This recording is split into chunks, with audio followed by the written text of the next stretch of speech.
Hello, everyone. Welcome.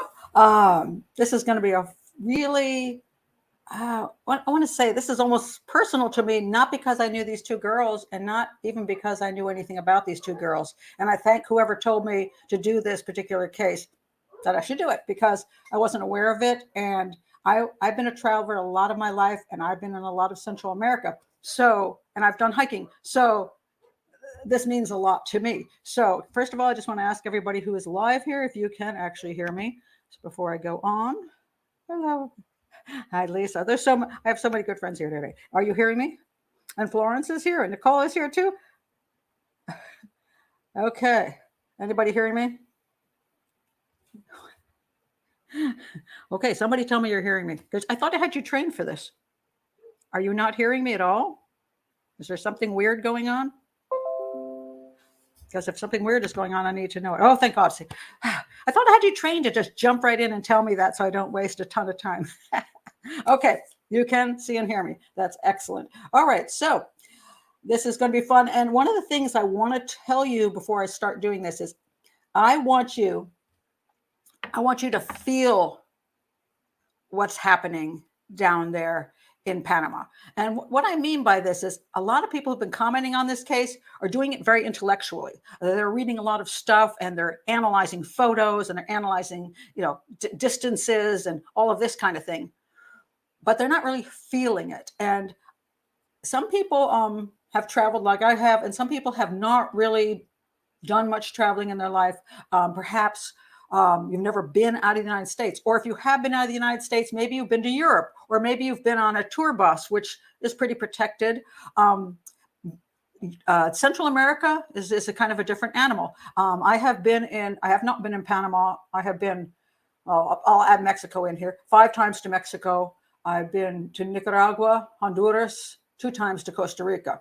So, and Guatemala twice. So I have a feeling for it, and I haven't stayed with any tour buses on any of these occasions. I've ridden local transport, local buses. I've taken the taxis with people. I've walked through places. I've stayed in small places. I've stayed in jungles. So, and I've gone all around the country into places where a lot of tourists don't go. So I really understand these girls. And also, I left the US for the first time when I was 19, and I went to West Africa. And so I'm going to start with that because, as I say, I want to kind of take you along with a few little travels of mine, only because I want to link it to what these girls are experiencing. And so you can feel what it was like. I want to explain the dangers. I want to explain the cultural issues and the differences and the risks between one country and another, and in certain areas and another. So I'm going to do that in a minute. I'll welcome a few more people. Alice is here. Red Zeppelin's here. Oh my gosh, so many great people. Okay, this is going to be fun. Before I start that, let me do the thing I have to do every time because I need to keep this keep this channel going. So let me do my very, very quick spiel. Okay, if you're here for the first time, or you're here many times and have never subscribed, please subscribe. Hit the bell. The bell's over here. Hit the bell if you want to find out what's going on. You get the notifications. Please share. Please like. And if you want to go to the Hangouts during the week, which are live, but only for people who have joined Patreon, please do that. And if you don't want to do that, but you want to support the channel monetarily, please go to Patreon. Even $1 a month, I'll tell you, it'll keep this channel going. And you can always buy a book, and they're linked below. Okay, that's that. Now, let me start with just simply young people going to other countries. Okay, just want to bring this up right away. Young people going to other countries. What does that feel like? And what decisions do we make? Like, do we make smart decisions? Do we make stupid decisions? Is it because we're young that we don't think too clearly about these things, or is it because we easily get excited? And I would say, I'd say a lot of it's because we do get excited. So we have these 2 young girls here, I guess if you don't know the case, I guess I ought to explain it. Okay, let me start at the beginning. Okay, I'm going to just do the quick Wikipedia thing. We have here Kris. I'm going to hopefully pronounce the names correctly. Kris Kremers and Lisanne Froon. They're Dutch students who disappeared on April 1st in 2014, 7 years ago, while hiking the El Pianista Trail in Panama. After an extensive search, portions of their bodies were found a few months later. The cause of death could not be determined definitively. So that's one of the reasons that the question is, was it a bad hiking accident or was there foul play? And while I talk about that, I'm just going to get rid of two right up front because I don't want us to even think about these during the show because they're stupid. And yet they're being promoted. And they're even promoted on certain documentaries. First one, that these girls were killed to steal their organs. No. First of all, the girls were hiking on the mountain. And I don't think anybody's running up the mountain with properly iced tests, that they can put their organs in and track them down and kill them and then put all their parts in with the ice, which only lasts a very short period of time, and get them all the way from the top of a mountain of a volcano in Panama to the place to do transplants. No, it's just stupid. So if anybody who said that in any of these documentaries, they're idiots. I'm just sorry. If you said that, you're an idiot. All right. The other one is being kidnapped into the sex trade. This comes up all the time. Remember Natalie Holloway, who went missing in Aruba, and her body has never been found. And here she was, a young woman. She was 18. She was celebrating graduating high school in Aruba, and she vanishes. Now, we all pretty much know, if you've watched my other video, it's Joran van der Sloot, who killed another woman who is guilty of whatever happened to Natalie. But for the longest time, and even still, she was kidnapped into the sex trade. No, she wasn't, because no one wants to kidnap a student who is, or even a person from another country, a tourist, into the sex trade, because then you get a big, huge investigation, and it may be an international investigation. Why would you risk that when there's so many other easy available victims, especially in poor countries? You got a lot of people who need money. They will go into the sex trade, probably not even have to be kidnapped. They'll just go into it. And then if you want a girl that looks different, what you do is you find one who is down on her luck. And I'll tell you a little story about how that works. I was in, where was I? Costa Rica. And I was returning to the capital, San Jose. Now, on my way back, there was a huge flood, and then there was a landslide. And I came into San Jose, having left in the morning and only being a couple hours away. I ended up not getting there till midnight. So I ended up staying at a hotel I could find in a business district. It wasn't a tourist area. It wasn't anything fancy. It was just a simple businessman's hotel. And I was really hungry at that point. So I asked them, where can I get some food? And they said, well, nothing's open, really. Oh, Taco Bell. And you're like, I'm in Costa Rica and I have to eat at Taco Bell? Okay. So I walked down the street, which was empty and very business-like street. There were, nothing there that was very attractive. And I found this Taco Bell. And I was in the car all day long. So I was just dressed, an old pair of shorts and an old shirt, and I had flip-flops on my feet. My hair was disheveled. I didn't look that good. And I walked into this Taco Bell and I looked at the menu, and I was being very vegetarian at that time. And so they didn't even have a bean burrito for some reason. It had meat in it. So I only could find the Fiesta cheesy potatoes. So I ordered 2 of those, and like for $2 or whatever it was. And I gave the man my money. And then when he handed me my food, he said, oh, wait a minute. And then he disappears, and he comes back and he hands me this big bag. He goes, here, you take that with you. It was free food. And I'm like, why is he giving me free food?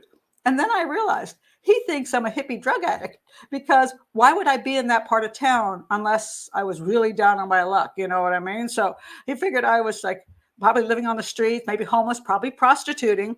And he was very, very kind to give me this extra free food. But hey, that's how you get somebody who doesn't look like the locals to go into prostitution. You get people who need drugs. You get people who want to make money. They'll go into it without you kidnapping them. So let's get that off the plate. Just up front.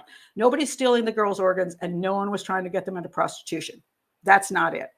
So these girls went to Panama to learn about the culture, to study Spanish, and to volunteer. And it was a great experience until they decided to hike up this mountain, which is not a bad thing to do.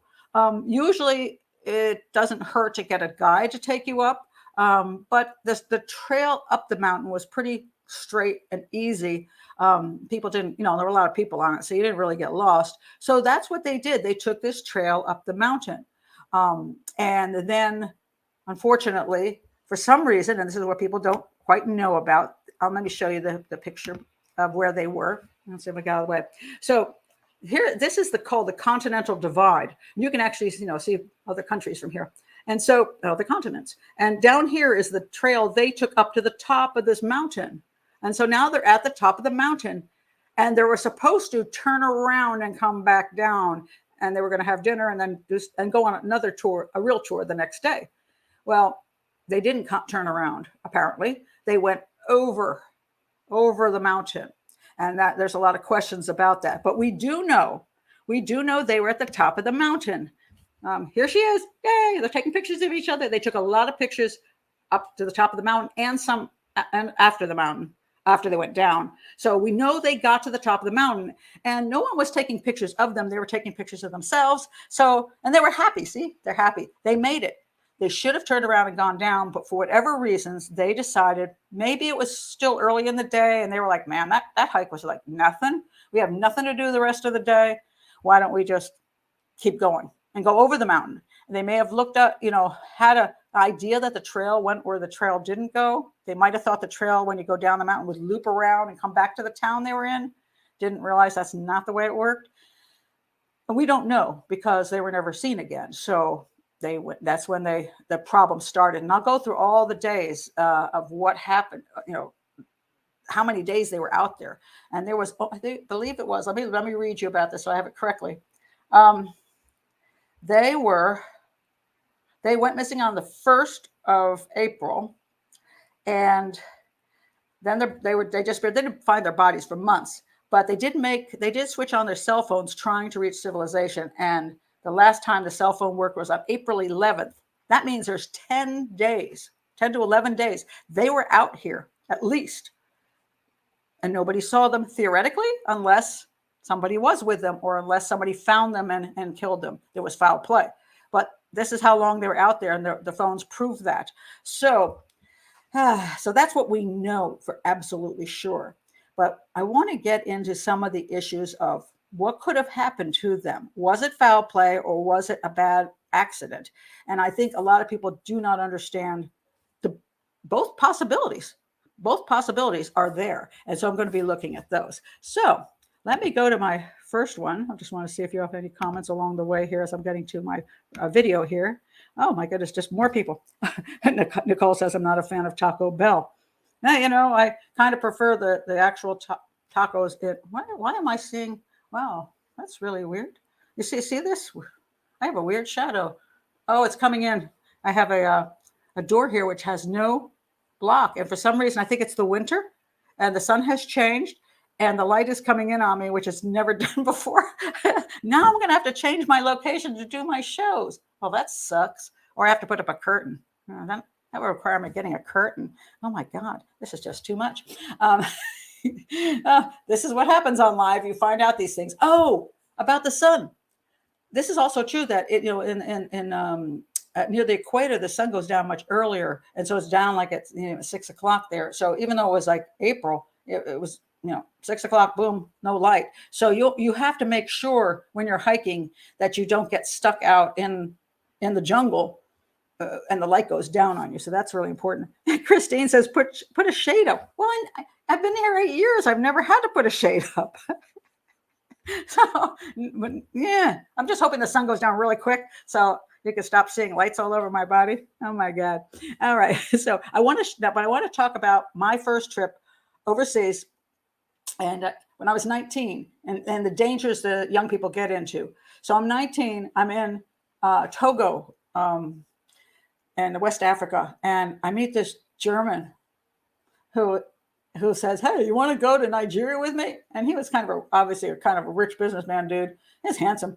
And he said, come with me. I got the limo. It's going to take me from, Togo to Lagos, Nigeria. I'm like, oh, cool. That'll be fun. Because I'm 19 and easily excited. So I get in his car and we're going to Nigeria. We get to the Nigerian border about, I'm thinking maybe it was 9 or 10 o'clock at night. and we were close to Lagos, but still at the border. And something went wrong with my paperwork as far as my visa went. So they wouldn't let me into Nigeria.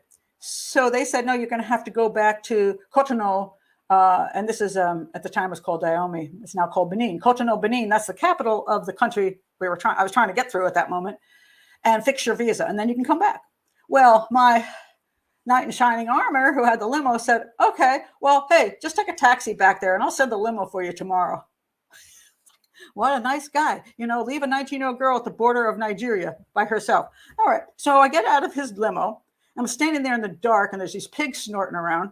Actually, there were pigs snorting around. The beach was right there. The water was on the coast. So the beach was there, and this pig snorting around. And I got in a taxi, and I don't know who this taxi guy was. So now we take off down the road. I just want to show you this little video. You get a feeling of what I experienced just kind of going down the road. And this is actually a truck, but it'll give you the same kind of feeling of what. Let me see. Hold on, I gotta find it. Oh, here we go. This is going down the road.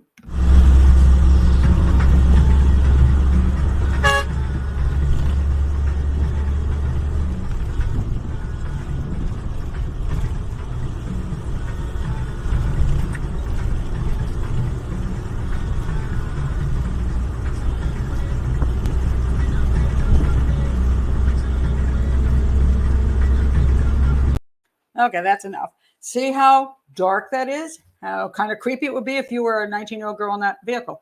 Now it gets worse. So halfway, like somewhere around 11 or 12 o'clock at night, the dude pulls over to the side of the road, and there's this corrugated tin shack, with a tin roof, and I hear music coming out, and clearly it's a bar, right? He goes, I'll be right back. And he goes in. An hour later, he comes out with 3 other guys.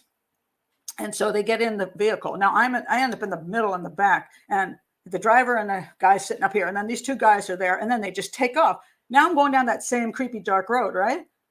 And I'm thinking, well, I've blown it now. My parents weren't thrilled about me going to Africa by myself. And now they're going to not know what happened to me because my body's going to be in a ditch on the side of the road if I've been raped and murdered. And, I'm thinking this is the end of it already. And I'm so young, like these girls, so young. And the guy on my right then turns to me and he says, oh, it is such a pleasure to meet you. I'm so happy. Can I get your address and we can be pen pals? And I'm like, okay. And they turned out to be lovely men. And they took me they got to my hotel. They helped carry my I don't know what I had, luggage, backpack or what. And it was really nice. I could have been dead. And so one of the dangers that people are thinking these girls might have run into is that they were getting in taxis. They were having, like, if you hire a guide, for example, it usually is a male guide, and he takes you someplace, and I'll show you something about that in a little bit. You end up in situations with maybe people you shouldn't end up in the situation with, and in a scary location where you don't have any way to contact civilization or to get anybody to help you. And so let me take you. I'll take you to a little trip that I went on to Guatemala. So now you can sort of see the what it would look like if you were there. Okay, let's see how. Okay, wait a minute, hold on a second. Let me find my photos on that. I've got lots of photos. All right, so I went to Guatemala when I was 55. So I wasn't even that young. And I was going to go for 3 weeks, and I joined this hiking group, and turned out everybody on the hiking group was like 20. So I was out of shape. So they were like really walking fast. So here was this little group, and they're now on this road in the middle of somewhere, nowhere. And we're going up the mountain, and we're going up these mountains, see? And I'm not in good shape. So I'm like lagging behind. And luckily one guy was nice enough to hang out with me. So I arrived like 2 hours later than anybody else did too. This location on the mountain. You see this? This is lovely. Wait a minute, I'm having that's just something screwed up there. Okay, so what is going on? Oh, that's a picture. I'm sorry. Hold on. I forget this isn't covering my whole screen. I'm like, why is that looking funny? Okay, so I'm staying at this is a school, and that is my backpack there. So I'm staying at this school for the night with these people that this is where we're going to sleep. And in the morning, we're going to get up at 3 o'clock in the morning. Oh my God, 3 o'clock in the morning. Yeah. And we're going to go up the mountain, and there's like, I forgot, 76 switchbacks up the mountain. And it started raining like you wouldn't believe. Like it was pouring. And I'm like, there's no way on God's earth I can make it up this mountain in the pouring rain, 76 switchbacks. So I'm like, I know I can't do it. So I tell the leaders of this group, I'm not going on with you. I'm going to go back. And of course they were worried, because they're like, we don't really want to leave this 55-year-old woman on the side of a mountain with nothing around, nothing around until you go down to the village. She's going to be, in the dark up here. And I'm like, oh, no, I'm not going to hold you up. Go ahead. So they left at 3 a.m. I was in this place isolated by myself. And before dawn broke, I heard trucks coming up the mountain. They were workers. And I heard them outside. And I'm thinking, oh, my God. Reminds me of when I was 19 and I was going along the coastal highway in Africa. I was like, I'm alone. There's like 10 dudes out there. I don't know who these guys are. Am I going to just never be seen again? So what I did was I hid in the school. I didn't turn on any lights, my flashlight, nothing. I just hid in there, making sure that they thought, if they knew the students were there, it was clear that they were all gone. And so they wouldn't pay any attention to this building and who might be in it. And I waited till dawn broke. And then I got up when dawn broke. And I took off, and I'm like, okay, time to get out of here. So, and I did. So I went down that nice little road there, and got myself back into a village. And luckily, again, survived. But you see how kind of risky that is. So now I'm in a village. Now, here we have again girls traveling, any women traveling alone. Actually, from here, I went to another location, but I wanted to go to the jungle in Tikal. And that required, I think it was like, oh my God, 15 hours on a bus, maybe more. Took 3 different buses to get there. So I went to a local shop run by actually a Dutchman. So, a Dutchman. And he sold me a ticket on this bus all the way to Tikal. Okay. And I'm thinking I'm at a reputable travel agency and I get this ticket. So the next day, he tells me I have to go to the next town to pick up the bus, which I did. So I went to the next town. I showed them the ticket, and they said, the ticket's no good. That guy's a crook. We don't get any money from that guy. He just steals it from people. And I'm like, oh, my God, you got to be kidding me. And they said, nope, that's the way it is. And then they let me get on the bus anyway. And I'm like, okay. So the bus went all the way to Guatemala City. I get off, and there's another bus coming to take us then to the next location, up to Tikal. And I show them the ticket, and they say, oh, that ticket's no good. That's that crook over in Lake Atitlan. I'm like, okay, well, And they said, oh, don't worry about it. Just get on. I'm like, God, these people are super, super nice. So I get on that bus. Halfway to Tikal, different people got off. And then they said to me, we're going to switch buses. So we're going to leave you here at this McDonald's, and we'll come back with another bus. We'll keep your stuff, and we'll come back with another bus. And I don't know if I was tired and not thinking, but I said, okay. And I'm sitting in this McDonald's, and I'm thinking, what an idiot. I mean, I'll probably never see that backpack again, and they're never going to come back. Don't you know, an hour later, a little bus showed up, and those were the guys, and they had my backpack, and they took me all the way to Tikal. I went on 2 different buses on 2 bad tickets. Nobody stole anything from me. It was amazing. Why am I telling you this? I'm telling you this because one of the problems I see with people who are studying this case is they think everybody in a country in Central America is evil. They do. They think they're all drug cartel people. They think they're poor. They think they're rapists. They think, I don't know. They think there's all these bad guys around and everybody's going out to get 2 young girls. That's just not true. I mean, I'm amazed at the kindness that I have experienced from so many people in so many countries. I try to respect the culture. I've learned a lot. That was one kind of stupid moment when I was in Guatemala, but they still were wonderful to me. Usually I try to dress appropriately and do all those proper things so that people treat me well. And usually use as much common sense as possible, not to get in bad areas of town, because every place has bad areas and there are bad cities. There's even some near me I don't really want to go to. Because they're not that safe. Maybe a certain time of day is okay, but another time, maybe toward the evening, is not so okay. Maybe this block is okay, but that block isn't okay.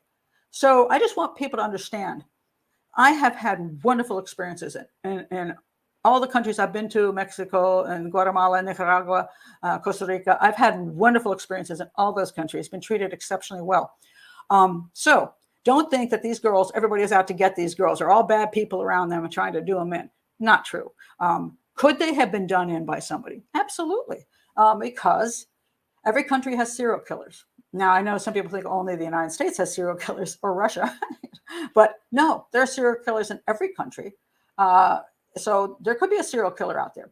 There are sometimes gangs of guys who will rape and murder. They're not serial killers, they're just bad guys. Sometimes you will run into a situation where you see something you shouldn't have. Maybe you run into a drug lab. Somebody does you in for that reason. There are bad people out there in every country. And of course, you want to stay as safe as you can from those people. So, but they're not like everywhere, trying to get you. And so many kind people are out there. And so I think I've seen a lot of really unfair stuff written about certain people who had contact with these girls. Some of the guides, they're like, that guide, I know that guide killed her, and there's no evidence of it, but they're saying that. So let me go and tell you what my sources were for this, for what I learned here, because I'm going to put them in the link below as soon as I finish the show, because I forgot to do it. So these are and these are important. You got to pay attention to your sources, because if you use bad sources, you get bad information. Okay, this is the first one I saw. This is called Lost in the Wild. It's a documentary. I found it on Daily Motion, and it's free, so at least you don't have to pay for this absolute atrocity. This one was done with lots of music. And from the time these two people, they go look for people who are lost in the wild, and they start out with evil music. I mean, it's like the Boquete, which is the town the girls came into, evil music. And then they go up to the volcano, evil music. Evil music everywhere. So of course you're creeped out. Everything is creeped out, even where it's perfectly nice and the people are perfectly friendly. And they go into some really bizarre concepts in this. And so I wouldn't waste your time with that, but I did look at it. The one that's more worthwhile is this one. It's on YouTube. It's called Answers for Kris. And I have a couple photos from this later. And the family of, let me say, Kris Kremers, I'm not sure I'm pronouncing that correctly. They came over from Holland, and they had people working with them, and they had the guides taking them to the area where they think she might have gone missing at, so they could see the lay of the land. And this is much more intelligent and interesting. So I would go with them, because the other ones are nonsensical, really, really bad. And then there's a book. This book is called Lost in the Jungle: The Mysterious Disappearance of Two Dutch Girls in the Panamanian Jungle. And it is translated into English.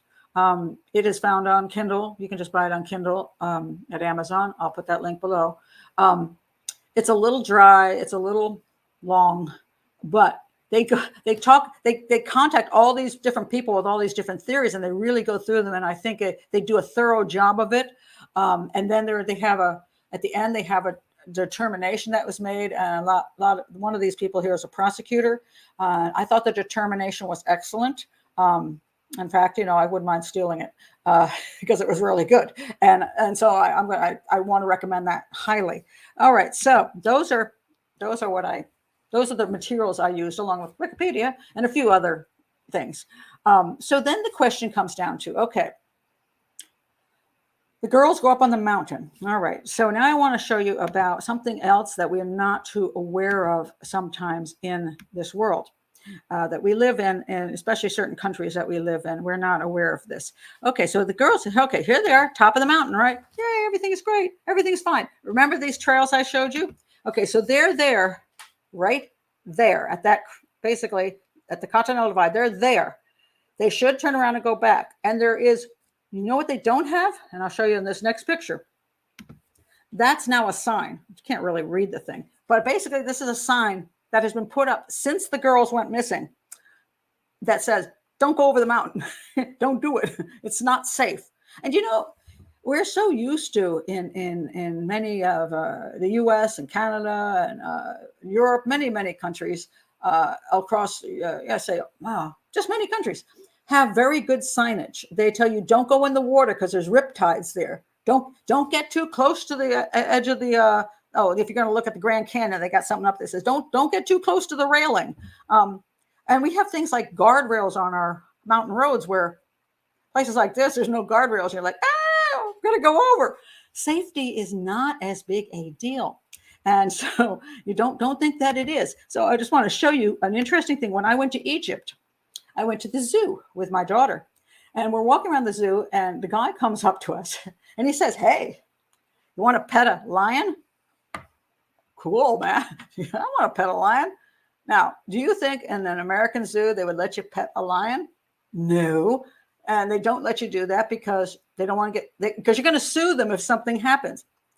You're not going to end up suing anybody if this lion does you in Egypt. So we got there to the lion, and they tried to bring the lion out, and they said, "Wait, he's in a bad mood, or she's in a bad mood. Come back in an hour." We probably shouldn't have come back in an hour when somebody tells you the lion is not having a good hair day, right? Good mane day? How do you do that? Anyway, well, I'm not that bright, so because I wanted to pet the lion, and that is me in hijab. And so I pet the lion, and it was really cool, and I got the best picture of my life. Was it the smartest thing to do? Probably not. And then they said, "Do you want to pet a baby gorilla?" And I'm like, "Cool, a baby gorilla." And then they bring this animal out, and I'm like, "What happened to my animal? What's going on here? Why isn't it coming on? Wow, that's weird. Huh. It won't come up. That is really strange. Okay, wait, I'm going to go back here. That is the first time I've ever seen that happen. For some reason, it will not bring my picture up. Well, that sucks. Anyway, I'm kissing a chimpanzee. They brought a chimpanzee, and I'm like, "That's not a baby gorilla. It's a chimpanzee." And it's such a cute picture, and for some reason, it has failed to. Yep, won't bring it up. So I'm like, and that thing could have ripped my face off, because you heard about that woman whose face did get ripped off, our friend's chimpanzee. Well, this was not a baby. This was a big animal, and it put its little arms around me. Okay. Luckily, it kissed me. So, different places in the world have different rules and different safety issues. And so you just have to be aware that maybe you're not going to get so lucky to have, certain safety issues that are there. Oh, let me see if I can find my other picture. I was going to show you one more picture just because it's, this is how different the world is. This is the same zoo. This is the English Cocker Spaniel exhibit, which is right next to the German Shepherd exhibit. I'm going to have to look at your comments on that one. What do you think, guys? Oh, thank you, Dr. Ahmed. He says I look beautiful in Egypt. Thank you very much. But I just love this exhibit, and I know most Americans that I know go, "Oh my God, how can they have an English Cocker Spaniel exhibit?" And I'm thinking, well, if it's not an animal that's overly common in your country, it's interesting. And if you take good care of the animal, just because it happens to be in a zoo, but this is how we think sometimes things are different. And while I'm at this, the photo is still obscure. Oh God, am I having problems with the photos again? Sorry about that, guys. I have problems with the photos obscuring my face because sometimes it's hard to remember to pull the photo. Am I there now, everybody? All right. That's why I don't like showing photos usually, because it does that to me, and it really irritates me. Really irritates me. But am I back? Just tell me if I'm back. But I did want to do this comment. The guy took a photo of the back of Chris's mother's head and grinned. What's the big joke? I don't know, and it doesn't matter. It doesn't matter. This is the kind of dumb stuff that people say. It doesn't matter. I don't mean you're being dumb, but a lot of people in the neighborhood and on the internet were saying that the guides were grinning and doing these things. I don't know. They might have personal jokes. Who knows what they're experiencing up there? I mean, and again, they're from that local area. They might have their own little personal quirky things that they do, so it's not important. Then that's people say, "Oh, see, the guide obviously killed the girls because he made a funny smile." No, that's it. That there's no meaning in that. There's no meaning in that. Martin says, "We saw all the photos in your back." Good. Okay. So don't taking little teeny things out of proportion to any of the meanings, especially when it's a different culture. You're making assumptions about somebody's first of all, you don't even know what they're actually smiling about. It could have had nothing to do with the back of her head. It could have had something to do with something that was beyond her head.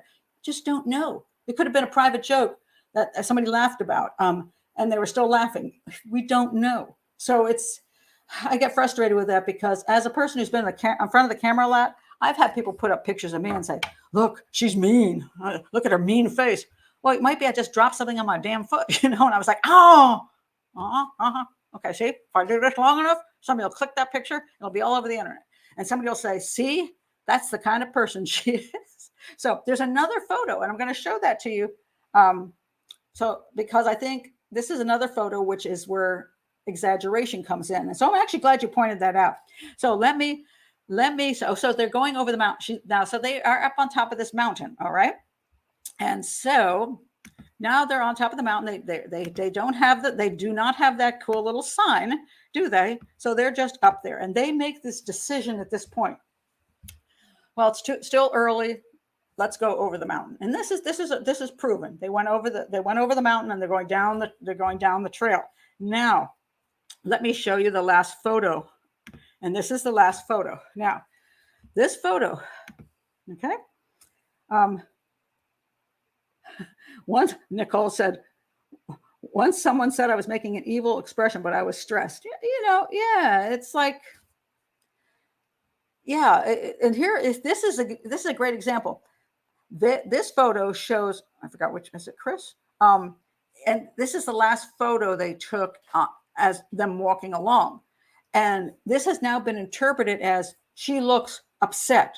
She looks stressed out. Well, maybe the sun was in her eyes. So when she turned and took a picture of her, maybe she wasn't expecting the picture. And so she just turned around and was just thinking to herself, maybe the sun hit her in her eyes and she went, we don't know. So they're trying to say that there was somebody else there scaring these girls and forcing the girls to move on. And that's why she looks upset. Well, it's all nonsense. It's absolutely nonsense. So we just don't know. I have no idea whether she's going like this or she's going like this. There's any difference, because even within 30 seconds, a person can change their expression that much, just because of anything. Maybe her foot slipped and she went, who knows? So it's all meaningless. What's important about the picture, and this is why I believe in staying with evidence and not a whole bunch of ridiculous speculation, that this picture was taken. Okay, there they were. And this is a known factor that they were at this location. Now, if you watch that really stupid documentary that I told you not to watch, they actually will say that they did not come over, that they turned around on the top of the volcano and were coming down, that this picture is actually on the other side. And I can't believe these people keep a job, because when they talk to people that were on the other side of the mountain, people who knew the trails on the other side of the mountain, they showed them this picture and they said, oh no, it's one guy said it was on the other side of the mountain. So they decided that's true. So first of all, we don't know if that guy was drunk when he said that. We don't know he knows every single rock on his side of the mountain, or whether somebody made him say that. I don't even know, but they changed their whole tune in this thing, just saying they never went over. They turned around and came down the mountain, and they never were on the other side of the mountain. This is nonsensical. Now, I'm going to show you just a couple things from the good documentary. All right. And hopefully it won't forget to take the picture off and leave me sitting there with no face forever and ever. So they're going over. Now they're going over the mountain. And I want to show you. I think this is it. Okay. Hold on. Let me see if I can find it. Okay. I think this is the one before. Okay. This is the location. This is on that side of the mountain. So they found that in this Answers for Kris, that team and the parents found that. Then they said this, and they knew how long they've been walking up to then. Why didn't they turn around and go back? This is a really good question. Why didn't they turn around and go back? It was still fairly early. Maybe they just thought they could go a little further. Maybe they actually did think it looped around, and they thought, well, we got like 3 or 4 hours left here. 3 hours left. It'll just loop around and go back. Maybe they were just totally mistaken. So we don't really know. What people are trying to say, because of that, is that maybe somebody had them at gunpoint or at machete point, because a lot of people use machetes around there, and were forcing the girls to walk. At that point, they couldn't turn around because somebody was with them, forcing them to walk on. Is it possible? And I'm going to say at this point, Yes, it is possible. So I'm not going to take that away. They could have actually gone over the mountaintop, or they could have met somebody on the top of the mountain who said, let me show you something on the other side. Now, some people say that was one of the guides, that he saw the girls up there and said, hey, you're thinking this is a good deal. I'll get them on the other side where nobody goes, and then I can do something to them. And so he took them down that side of the mountain. And then when they started saying, hey, we got to turn around and go back, he said, no, we're not going to do that. Okay, it's possible. So let's see what happens next. Now they say here, okay, but how about, it's now been 35 minutes since the point where the last photo was taken. This is about 1400, so that's 2 p.m. in the afternoon. So the last photo was taken. So they've got almost 4 hours to get back. So this is where they are now. Then, okay, and then this is where they're pointing out, I think here you could just walk in a loop and get back home. They're thinking they might have thought that. And maybe they took the wrong path here. And this is where things went badly. Now, so at this point too, let me tell you about their attempt at 16:51. So about an hour after that moment they were just showing us, they made an attempt to call basically 911 in the U.S. It's a 1112 there, I believe. They're trying to get help. Now, this is going to be a really fascinating part of this entire story because they kept trying to use that phone. And this is what's so important about understanding that they, let's see if I can find this picture here. Where's my picture? Is it this one? No, it's this one. Yeah. Okay. So there they are. And you know how you do that stuff where you're trying to get a signal. Okay. So they were trying to get a signal that day. And at that point that they were trying to get a signal, I'm going to have to say they knew they were already lost, because if they thought they could turn around and go back, I think they would have just turned around and gone back. They wouldn't have to call emergency. They go, oh, let's just go back. Let's see, it would be 4 o'clock, 2 hours. Maybe they thought they couldn't quite make it back. But I honestly think they were already confused at that point. Something was wrong. They didn't know how to get back. And they thought, we're not going to get back to the top of that mountain even by dusk. And we certainly shouldn't go down the mountain at that point. So, but maybe if they thought they could get to the top of it, they'd know they were on the right place. They could stay at the top of the mountain and come down. But it makes me feel like they were already confused at that point. Each one of the girls had a cell phone. So one tried at 16:39, and one tried at 16:51. Neither one could get a signal. And this is, to me, one of the very important things about when you're going hiking is to understand that a good portion of hiking areas, you do not get a signal. So you don't have the safety factor you have in town or in cities where you can call for help. You can't call for help. That's why I prefer to use a guide, because without a guide, if anything happens, I don't know what I'm supposed to do. Now, in theory, something can happen to the guide and then you're in trouble. And I'll show you that in a minute. Or both of you can get in trouble and neither one of you can get out. But so anytime you're doing hiking, there is a danger issue there. So when you hike, especially if you're going to go off of a trail that isn't heavily used, I prefer to go on trails with other people, first of all, so I'm safer. And then on trails that are relatively heavily used. So if anything, you break your foot or something, somebody's going to come along at some point and say, oh my God, can I help you? Yes. Can you get back to the ranger station and tell them I broke my damn foot? Send rescue out. But when you're in the middle of absolutely nowhere, you can't get cell signal. And these girls tried and tried and tried. Let me tell you how many times these girls tried too. They tried, let's see, they tried 77 times in 4 days. And so the next 4 days, 77 times that they were making the effort. Now, then there was a big downtime. So they tried from April 1st to April 6th. There was April 4th. Let me see. They were saying 77 times. There were a couple more on April 5th, a couple more on April 6th, and on April 11th, they tried one more time. And or one of them tried, because maybe only one of them was alive at that point. But they tried and tried and tried and tried and did not have any luck. So one of the interesting things about the phone issue is this, and this is one of the strongest pieces of evidence that they probably weren't with a third person.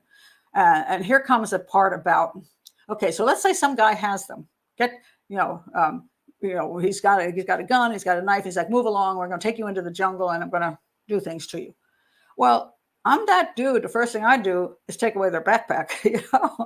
I grab that. I'm going to take their phones right out of their hands. I mean, I'm not stupid. I'm not leaving them a phone. Even if they can't get signals, they could record something with the phone, like me.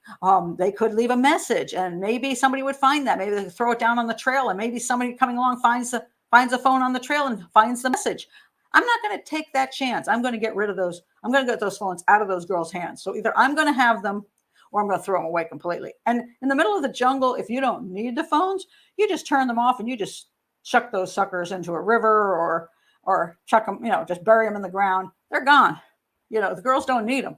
If you're with them, they don't need those phones. And so that somebody would let them keep taking their phones out and trying to reach help is so unlikely for all those days that, not likely.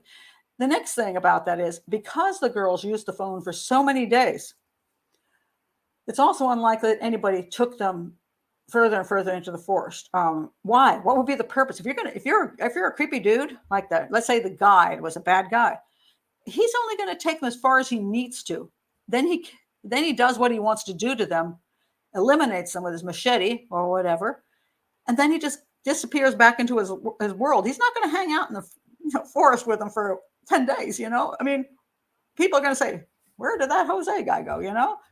Well, maybe because he's kidnapped 2 girls and he's up there in the jungle with them. People aren't stupid. They're not going to do that. So no, so that doesn't make any sense. So it's clear to me whether they could have. Now I'm going to go to the possibility that could have met somebody later and there's a possibility. The trail did go through some areas where theoretically somebody else could access the trail. It's not that far from civilization. So they could have run into somebody on day 3 or day 4. But so as far as we know, those phones were going and going and going for a really long time. Now, how do you get lost in the jungle? And some people say there was no way that they were going to get lost. There's no way. And I'm going to show you how. Oh boy, is there a way? So when I was in Guatemala, after I left that, after I had the failed trip up the mountain, I decided I'm gonna hike on flat ground. So what I decided to do was I was going to go through the jungle to Tikal. So I hired this guy, and he is going to take me. Let me see if I can find my pictures on that. He was going to take me. One second, here we go. He's going to take me through the jungle for 3 days. 3 days. I did not see another person in 3 whole days. I started at this location, San Miguel La Palotada El Zots. And this is in San Jose. This is Flores. This is the beginning of the trail. And I'm on this trail, and here is the 2 dudes. One is a horse guy, and for the first 2 days, I carried my backpack, which was really nice. And then we have my guide is standing there. And see that wide trail? So for 2 days, the trail was actually pretty wide. And we get to spots, and these guys would cook for me, and that was really cool. And then the night would come, and got a little darker out there, and got really dark because there's like no light. And I want you to remember that, because I'm going to show you the pictures the girls took later on, which in the deep of the jungle, no light. It's creepy. And that was in this little tent here they set up for me. Nobody around, no light. Okay. Now, I want to play for you what it sounded like in the morning, because I just want you to understand what it's really like out there. What is it really like? Okay. I got to find it. Okay, here it is. This is the very morning. And think about this. This also was true in the dark, but I just didn't get pictures. But this is the morning. Listen.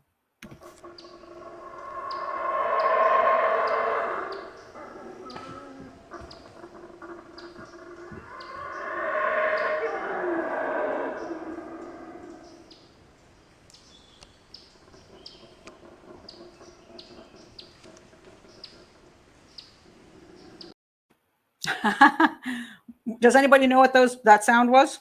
I'm going to check and see if anybody knows what that is. Does anybody know what that sound you're hearing? Because it sounds like lions. And I'm in Guatemala. I'm not in Africa. So what is that? Does anybody know? That's Sasquatch. No, coin, it's not Sasquatch. Does anybody else know what that is? Howler monkey. There you go, Anna. Howler monkey. Those are the coolest monkeys ever, but they sound like lions. And it's and Nicole says, don't know what that is, but that would, that's what she says. Don't know what that is, but that would creep me out. Then again, I'm not brave. Yeah, well, this is my point, Nicole. And this one's a crocodile. No. Oh, and this is true. What's it? Where is it? Christine says lots of jungle critters out there. Yes, and so now they're in the jungle. Remember, they don't have anything with them. These girls, they got one backpack because they weren't even planning. They were just going to go up and down that mountain. One backpack, phones that don't work. Gets dark as all get out. Oh, I didn't show you the other. Wait a minute, I forgot to show you the other.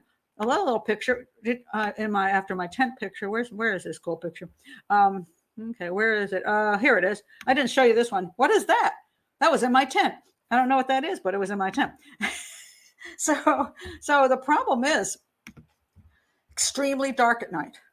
Monkeys and other strange beasts around you. You don't know what they are. And they don't have too many really dangerous animals in that area. There are some that theoretically could, like large cat that could attack them.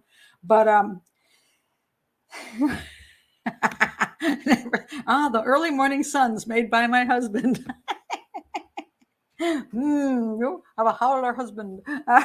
But it's pretty creepy, and I just want people to understand the level of creepiness. Now, there's another interesting issue about being stuck at night in the jungle. Also, people don't understand. It can get cold.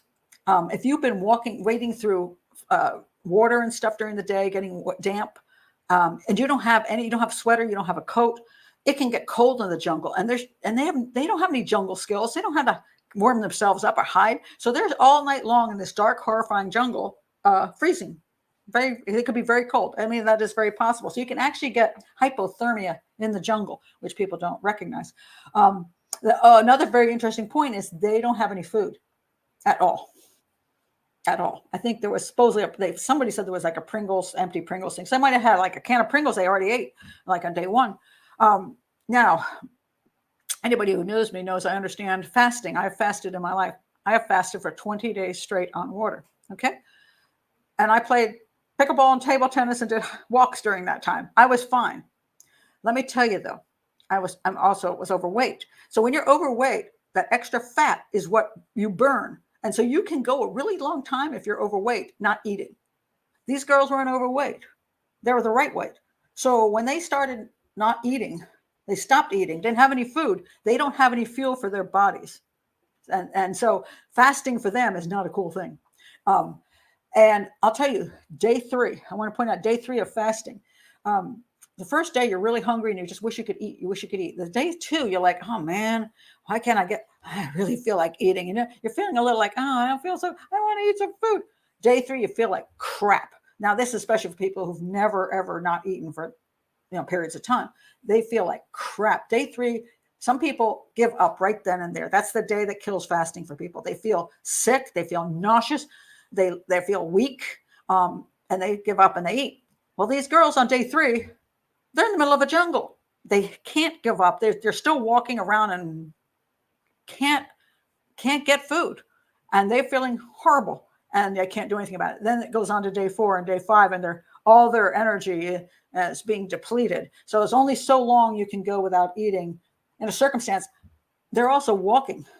Theoretically, if they're walking, they're burning energy. So now you got that problem on top of it. It gets really, really, really, it can get dire really quickly. Oh, this is a cute one. That's nice. Howler monkeys can be heard up to 5 kilometers. Yep, they sound bigger. They're only 24 inches tall, but they sound huge. They're very creepy. And coins. Whoops. Oh, you did. You fasted twice too. Well, good for you. I mean, fasting is a great thing when you're not in the jungle and you're not thin. So that's the trick. All right. Now, that's interesting. Search and rescue in Scotland are always rescuing tourists stuck in demise in shorts and flip-flops.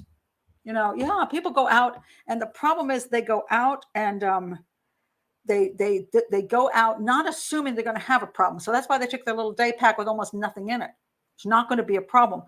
It's really actually wiser, no matter what you do, to bring along emergency stuff. just in case. And they didn't do that. So that's probably, yes, this is true. Then mental clarity and a sense of well-being set in. Oh, yes, this is true. You actually, after you've fasted for a while, you get that way. But for these girls, I think mental clarity is disappearing because they're exhausted, they're stressed, they don't have the ability to fast under those conditions. And so actually mental clarity is going away. And remember that, because that's important.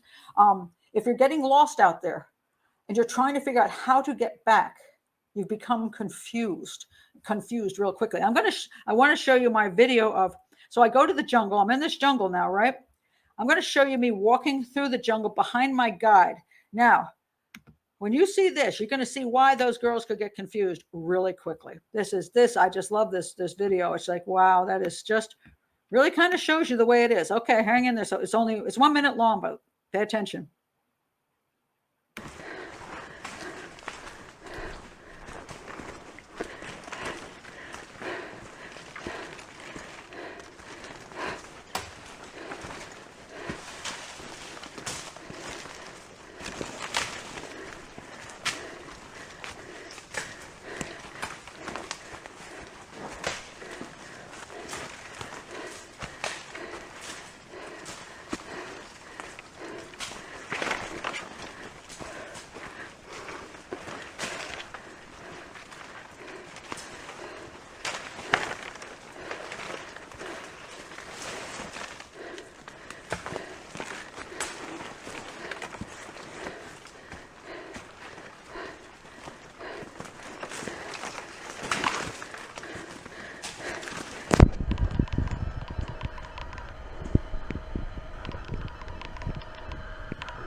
See that? Now, we did that all day long. And you'll see in some places where you can see the path, but there's other places where, quite frankly, I wouldn't have a clue where the path was. It's covered up by brush. I didn't have to tack my way through, but I at least have to know where it is. And there's some areas that look like paths that aren't paths. So if you're going through there and you don't know what you're doing and you're tired and you're exhausted, you don't know where you're going. And I mean, my big fear was when I was going behind this guy the guy was 70. And he was wearing loafers. I mean, I'm in like hiking boots, and this dude's in loafers. I mean, I'm thinking, what if this guy has a heart attack? If he drops dead here, how the hell am I going to get out of this jungle? Because I don't think I can do it.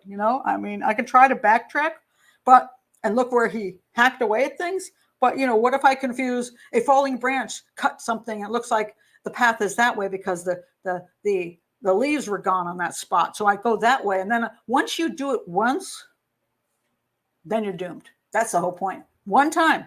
It's not like you make a mistake. Oh, I got back on. I make a mistake. I got back on. No, you make a mistake. You start spinning around 360 degrees going, I have no idea where the hell I am. I don't know what to do. Everything looks the same. Everything looks the same. And it's absolutely terrifying. So to think these girls will be in that kind of situation, it's not fun. I mean, really. So now the question these girls are, oh, here's a good question. Is it better to stay put if lost? Well, the problem is this. If you're stuck in a place where nobody's ever going to come by, the answer is no, because they're never going to. If I were in Tikal in that location and got lost in there and was just sitting under some trees, I don't know. What am I going to do in this massive jungle? First of all, they'd have to figure out I'm missing. And then, they can send in patrols and stuff. But if I'm not near a path, they may not find me. They do tell you as much as possible to find a location, which is a clearing of some sort, that you could then be seen from the air. It's very tricky. But walking around in circles doesn't usually do you a lot of good. And I'm not an expert in any of this stuff. They had bare arms and legs and no machete, so they went off a trail into an indistinct path through a scratchy forest. Extremely, very likely. Anna says, the jungle's a maze. It is. I mean, yes, there was someone who lost a foot and a shoe. That was probably later on. Now, so I don't think there's any support for that. No. Oh, that's interesting, Jewel. And it's good. It's good to think of things and then say, could that have something true? I wondered if they took something psychedelic and intentionally, which hampered the way back, but I don't think I saw any evidence to support the idea. No, I mean, they seem to be actually, one of the comments is made in the very good book is that they seem to be making choices that were sensible. I'm going to make a phone, I'm going to try to connect to get emergency help. Let me turn off my phone so that I don't waste the battery. Let's not do more in the night. Let's wait till morning and then try again. So they were making some rational choices at some point. So no, I think they were perfect. I think their minds were fine, except for after a period of time, they were becoming exhausted, absolutely exhausted. They're famished. They're weak. And then you start.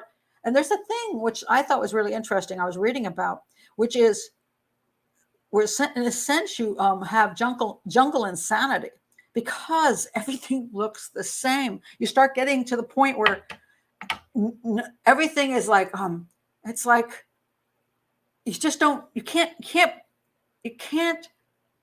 understand anything anymore. It's kind of like, have you ever been in a situation where everything's black around you and you just can't see anything and it freaks you out completely because you don't know where anything is? You can't see anything. You don't hear anything. I did one of these isolation type things once. That was a horrible experience. Don't pay money to make yourself miserable. It was horrible. I was in this isolation tank. I was like floating on this like salty water or something. And the idea is you're supposed to feel like you're in the middle of space. And they closed the thing and I'm like, this is the most uncomfortable, creepy thing I've ever experienced. It was like being in an annihilation, and didn't like it. So when you're in the jungle, you get a lot of that feeling because of the disorientation, because everything looks the same. Now, there's birdies tweeting, and there's monkeys howling, and there's pretty plants, and all the things you loved when you felt safe. You don't feel safe anymore. You don't know where you are. You don't know if you're ever going to get out of there. You start losing your mind and you get very freaked out. And then you start maybe making bad choices. Now, I thought the choice that they say they may have made, I think is kind of reasonable. Let me show you this. So now you're in the jungle. There's two major possibilities of where they went and what they did. Now, let's see, where are my pictures here? So what picture is that? Picture is that? That's just, I just put this picture in because you see all those rocks. So one of the theories is that they decided, because they didn't know where the hell they were, to follow a river down. And in certain locations, that's not a bad idea because, if it flows down into something, often into a town, it goes by pastures, it might go to the sea or wherever. And going down, at least you're going down. And there's more likelihood, theoretically, of life down than there is life up, right? So the theory is they went down and found a river and tried to go along it. But you see how that's not the easiest thing to walk along, and this becomes the problem. There are also, let's see if I can find my other picture of that, because I thought it was really, this one? Nope, that's not that one. It's not that one. Where's my pictures? Yeah. They're not over here. Okay, hold on a second. They're in my pictures, not in my backgrounds. Okay, let's see. All right, so see if I can find them. Maybe I can't. Maybe they all vanished on me. I hate this one. Things disappear. It's, people ask me why I can't see anything. It's because the pictures are so damn small. You often can't see what you're actually looking at. And it's very annoying. It's unfortunate. I had a really great picture of, they have these canyons, and that's what I wanted to show you. And I can't seem to locate the canyons at all. So I'm going to go to the monkey bridge issue. I'll show you the monkey bridge. Trying to see. No, I can't find my picture. It's really gone. It's very, very annoying. Okay. I'll have to go to the monkey bridge. There's two methods of where they would have gone. And this, I'm going to show you where they are. So the concept is either they were on this thing called the Serpent Trail. Now, they could have just followed this river down, down, down, down, down, and hope that they ran into something that they could finally, somebody would find them. Or they went to this place called the Monkey Bridge. Now, what is a monkey bridge? Well, that's one of the creepiest things I've ever seen. Oops. That's what the problem is here. Okay, see that bridge? That's called a monkey bridge. And there's 3 of them on the actual trail that does go down that mountain. Now, that monkey bridge has this, you walk along the one line here and you hold on to the 2 lines here. And you ask people, how do they do this? Well, they do it because people have done it for years. And then if you make a mistake, you die because you fall all the way into the water and you die. So that's that. So now you have if you had 2 girls who were very weak and dizzy and, not in the greatest of shape. And you can see it from this angle too. See, can you see that? I don't know how well you can see that. Maybe in the way.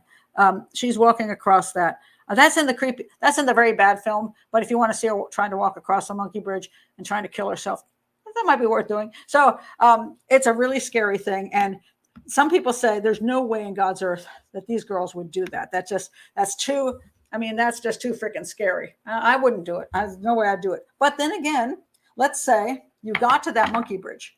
You made it there. And you finally found a path.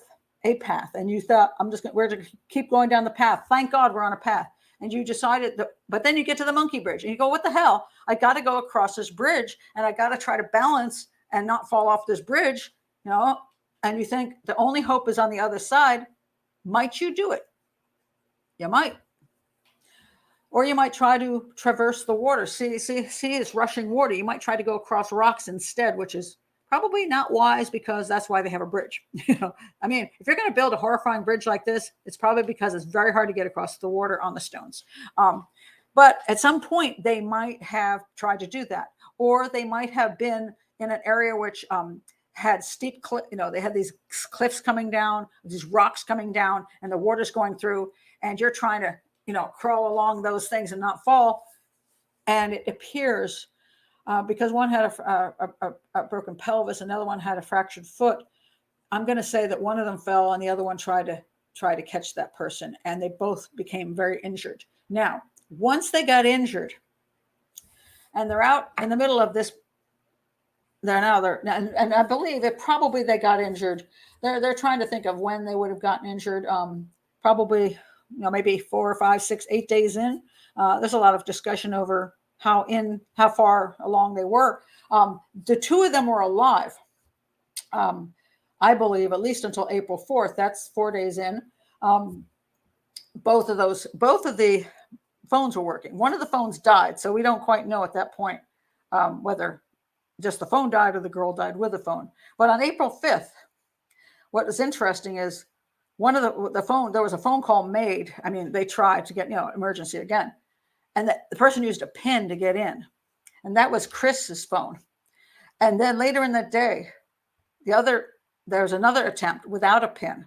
And then that same phone they attempted again on the 6th with no pin. Twice on the 6th with no pin. And then on the last day of they not knowing they were even alive, but on the 11th, or one of them was alive, still no pin.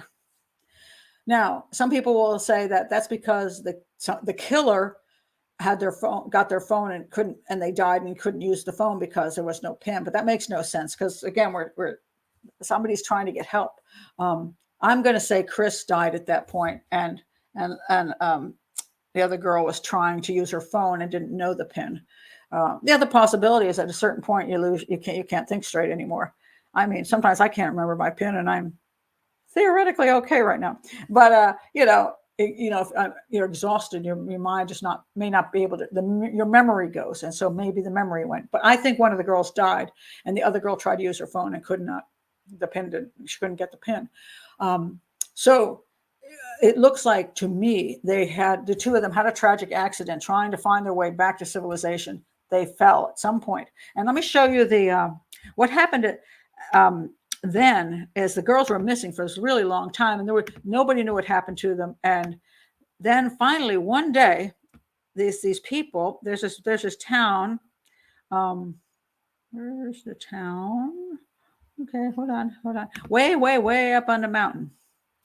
There is this town. Say way up there on this mountain. And there's a river that these people from way up on this mountain here in this area. I don't know how high up on the mountain they are. Okay, it's just a town, but it's a very isolated town. And one of the women was down by the river, and she found the backpack. So this is the lady. The lady in green here is the one who found the backpack. And this is mostly everybody that lives in town, so it's not a very big town. She found the backpack. And where did she find the backpack? She found the backpack. Let's look at this picture. Okay, so what you're going to see here is different things that they eventually found. They're all along the river. That is the river going down there in the middle. That blue thing in the middle is the river. So jeans were found along the river. Pelvis and the shoe were found along the river. The backpack was found, and then more bones were found. I'm not going to go into all the different aspects of all the different pieces that were found. The backpack was found also in the river. There's a lot of stories that the backpack was totally dry and therefore, couldn't have been in the river. That's not true. There's great evidence it was in the river. There was materials from the river in the backpack. It was dirty. Both phones were drowned with the water. They were able to, they were able to access information from the phones, but they weren't workable. So everything was in the back. The backpack had their stuff in it. 2 phones, a camera. They had 2 bras. I think they took their bras off and they got uncomfortable. Maybe because they were too hot during the day and they were rubbing or something. I don't know. Decided they're going to put, they don't need to wear bras. They're young girls. So maybe they just thought they were uncomfortable and put them in there. Don't know. But everything, things they had brought with them were there. Nothing particularly, if somebody is stealing, if somebody wanted to rob them, there was $70 in there too, 70 American dollars. They would have stolen the money. They might have stolen the camera. Hey, this nice camera. They could easily do that. And they might steal the phones and get rid of, I don't know if they couldn't use the phones in the future, they couldn't find a way to do that. They would just smash the phones and throw them in the river. Nobody'd ever find those phones in the river. And they throw the backpack in the middle of the jungle. Why would you keep this all nice? This doesn't make any sense. Nobody's attacking the girls and keeping the bag all perfect and letting them have their phones for 11 days and all that stuff. So I just want to show you the last photos. There are these last photos that the girls that were taken. And this is what creeps people out too. They're really big into how creeped out they were. Let's see if I can find those. So on the 11th day, some photos were taken by whoever was still alive. And one picture was like the back of Kris's head, because maybe they were like, just, I don't know if it was even on purpose. They may just accidentally touched her and they took the photo. That's not that one. Let me find my photos. Things have gotten missing today. Where are my photos? Hello, creepy photos. Okay, here they are. Nope, that's not it. Well, that is weird. All right, now I've lost my photos. I swear to God they were here. I swear to God they were. Well, now they've gone missing. Just love it. I have no idea what happened to them. But anyway, so let me get rid of the picture, which is now over my face, right? Now the picture's over my face again.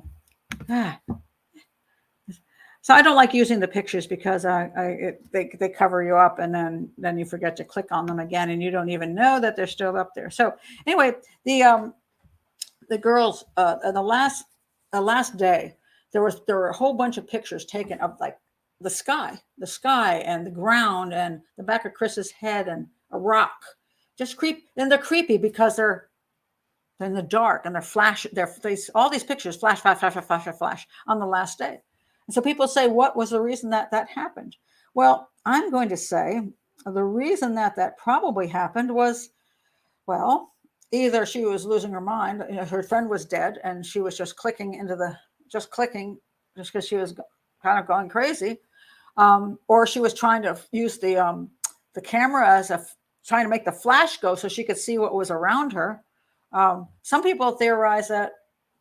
I don't know how that wouldn't even make any sense. Some theorize she was looking at pictures, of of her family or something, and turning the camera on for that. But there's all these just weird pictures. They don't mean a whole lot. They're just like the last moments of their life, really. I think at that point, I think Kris was already dead, and I think Lisanne was probably dying at that moment. And then when they died, I think that the concept that all their parts go down the river, is probably because they fell next to the river or in the river, and maybe they were able to pull themselves up onto some rocks, next to the river.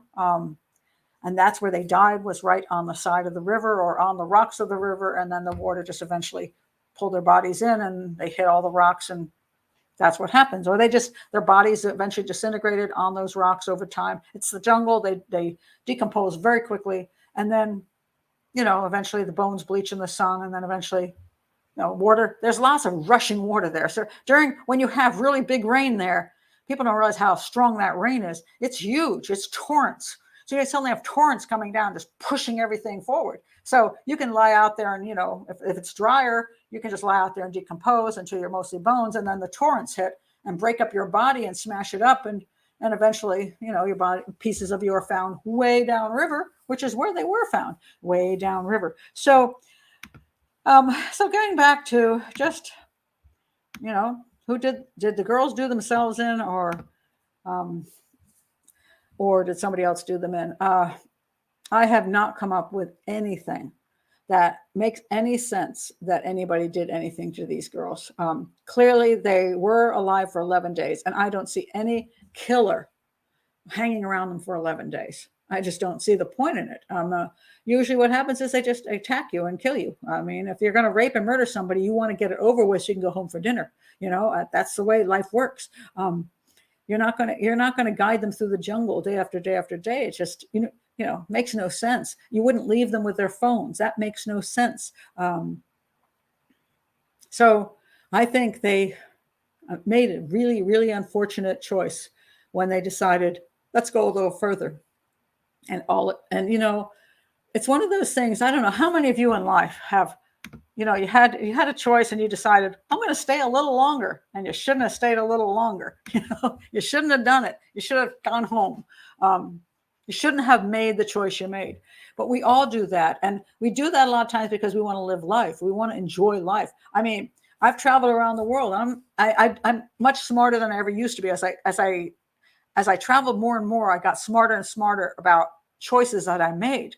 But that doesn't mean I always made sometimes I still say, I'm going to take a chance on that because I want to live. I want to enjoy things. And, we even do it when we don't leave home. We make choices just going around the neighborhood or the job we're going to take or the person we're going to get involved with. We do that. So these girls, I don't think they did anything wrong. I think they just made an unfortunate choice and it was one of those things that they should have done it, but they just made, I think we'll go further. And that just did them in. So now I'm going to go back and look at some of your questions. Because I say there's so many theories going around about here, but I recommend truly that you look at that book is probably the best source because they go through everything. And I'm not going to go through all that because it's a long book because they went through every detail, all the different theories and all the different possibilities. And I'm not going to spend, the next 10 hours doing that.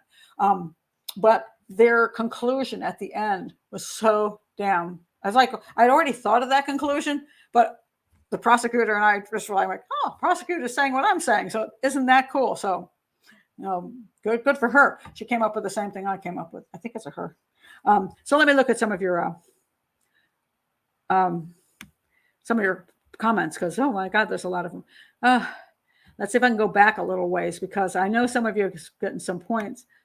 This is a good one. I want to point this out. Steep, slippery, beyond one of the girls' capabilities. Have you ever gone on certain rocks?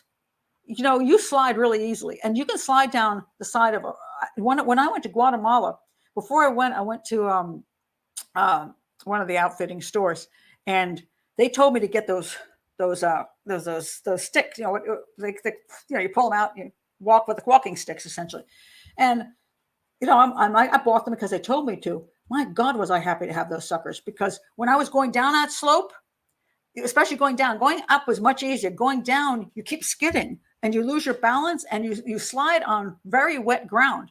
And then what happens when you do that is you slide, you hit a rock, then you trip and you break your leg. So I'm like, man, these sticks are really good. Those were fantastic. I should put a link down there. I'll put a link to Amazon to what my favorite pair. They make a world of difference. I don't think I would have gotten down the mountain in Guatemala without having those damn things with me. So you cross a stream. You could have crossed a stream. I'm not good on streams. I'm not a billy goat. I don't do well on streams. It freaks me out to be on wet rocks trying to pick which ones I'm walking across. But I'm going to say some people, they can hop across that like a goat. But you hit it wrong one time and you slip and you fall, you can crack your head, you can go unconscious, you can drown in very little water because you knocked yourself out trying to cross what looks like a simple stream. And then people say, how could that have happened? So slippery rocks, slippery slopes, exceptionally dangerous stuff. Let's see. Valerie says, my question was always about how few times the emergency numbers were called if they were truly in distress. The day they went on the hike, emergency was called only once. That's true. That was late in the day. I think they realized it didn't have any, and they weren't too worried. The first day, they weren't too worried. They thought they'd get up in the morning, and they may be able to find their way back. They called a lot. I mean, they called a lot. I think what they wanted to make sure they didn't do was run out of juice on the batteries, because your battery dies really quick. So I think they were going to say, okay, we're going to call, we'll walk, then we'll call, call in the morning, we'll walk, then we'll call later. We'll see if we can get somewhere, and then we'll call later. Again, we're not there, we're not in the circumstances, and they're looking at their phones going, what if these die on us? And we can never contact anybody. So I think they were trying to be very judicious in their use of that, which I think was smart, actually. That's funny. It says, dying in those circumstances like this is just about my worst nightmare. It's pretty frightening. I mean, when you think about, the fact that when you realize that you can't get out, you don't know your way out, and you just keep praying day after day after day that somebody finds you, and they don't, it's not very, very unfortunate. Canyon, thank you. That was a word, canyon. Well, they had these kind of canyon things. I couldn't find my stupid picture. That's so annoying. I don't know what happened to it. Let's see. Well, many options to choose their demise. Once you get lost, you got this bad option, and this bad option. And I don't know what I would have chosen in there. So once you don't know where the trail is, once you lose that, you're really screwed. And now they might have found the trail where the monkey bridge was, and we don't have any proof they went over the monkey bridge. They tried to get over the monkey bridge, but if they found the trail again, they might have thought that was their only option, is to keep going down that. They could have theoretically, if they found that trail, then turned around and gone back. Thinking, but they may be so disoriented at that point they just don't know what trails there really are. Because one thing people don't do a lot sometimes is when they're not planning on really doing, extensive hiking, they may not really study the trails. They don't have the trail map with them. I think they looked at the GPS. I was like, when your GPS dies, you don't have a map. So, I would have a map with me if I were going to go into any of these areas. So I would have at least a clue, maybe how to get to a trail or how close a town was. Like if I go this direction, it might be 20, 30 miles of hiking through the jungle, but this way is only 5. I would want to have a paper map. But see, they weren't planning to do all that. I think they made just momentary decision to go down the other side of the mountain because it's so early. Let's explore a little more. And exploring kind of did them in. Let's see. Now that's interesting. Lisanne's, I will say some of you might have some better information than me just because there's so much information on this case. Lisanne's phone was left on all night with no calls between second and third, which is why the battery ran down. Have you ever thought you turned your phone off and you didn't? Sometimes that happens and you're just like, oh crap. I thought I turned the damn thing off. I know that's true because I bought a new phone. I bought a new phone and I was doing Joy Behar show. And when you go do television, You always the cell phone is always a big deal, right? So it's always like you got there, you make sure your cell phone is off because you don't want that ringing during the show. And I never had that happen to me until I bought a new phone, and I thought I turned the damn thing off. And I'm sitting on the chair, and Joy says, "So Pat, what do you think?" And then my phone started ringing, and I just remember this. So Joy goes, "Is that your phone ringing, Pat?" And I went, "I think it is. I think law enforcement is calling me to get my opinion." Oh, Jesus, one of those things. So you can screw up. And so again, it's hard to know when you screw up. Note to self, bring lots of high calorie food on hikes. Yeah. And as a matter of fact, the electrolyte thing is huge. I always make sure that I have salt and lots of salt and lots of sugar and lots of liquid. Those are the three things that keep you going with the electrolytes. I like to bring kelp in a whole bag of kelp with raisins in it because that's salt and sweet. But if you don't plan to be out there for more than a day, maybe 3 hours, this was a short hike for them. And had they turned around at the top of the mountain and gone down, they would have just, had dinner that evening, gone out and partied a little bit and started volunteering. And they made the choice to go, for whatever reasons, to go a little further. And I say it's unfortunate that sometimes just make a terrible choice, Pat is most excellent to professional humor with sarcasm. well, thank you, Marco. Am I sarcastic? My granddaughter who's 7, apparently both her mother and I and I think her father too, have this tendency towards sarcasm because at 7 years old, I'll just say something and then she'll look at me and she'll go, "Grandma, are you being sarcastic?" I'm like, "Yeah." Oh, I've gone blurry. Okay. Yeah, I am. No, this is true. Now, let me point out, Sean says, but the monkey bridge is on the trail. It is, but it doesn't mean you didn't go off the trail. So the question is did they were they on the trail too long and didn't think they could get back? And then they thought the next day they could continue on that trail and it would loop around. And they got as far as the monkey bridge and things went bad at the monkey bridge because they decided to try to get over it. Or did they lose their way off the trail and eventually find the trail again, but it was going toward the monkey bridge? Or did they never find the monkey bridge? And we don't know any of this. We have no clue. And what I try to tell people with all kinds of cases is, you can always find something to dwell on. Oh my God, I don't understand it. Why did that? Like, say, for example, the comment about the phone, right? That's a reasonable comment. But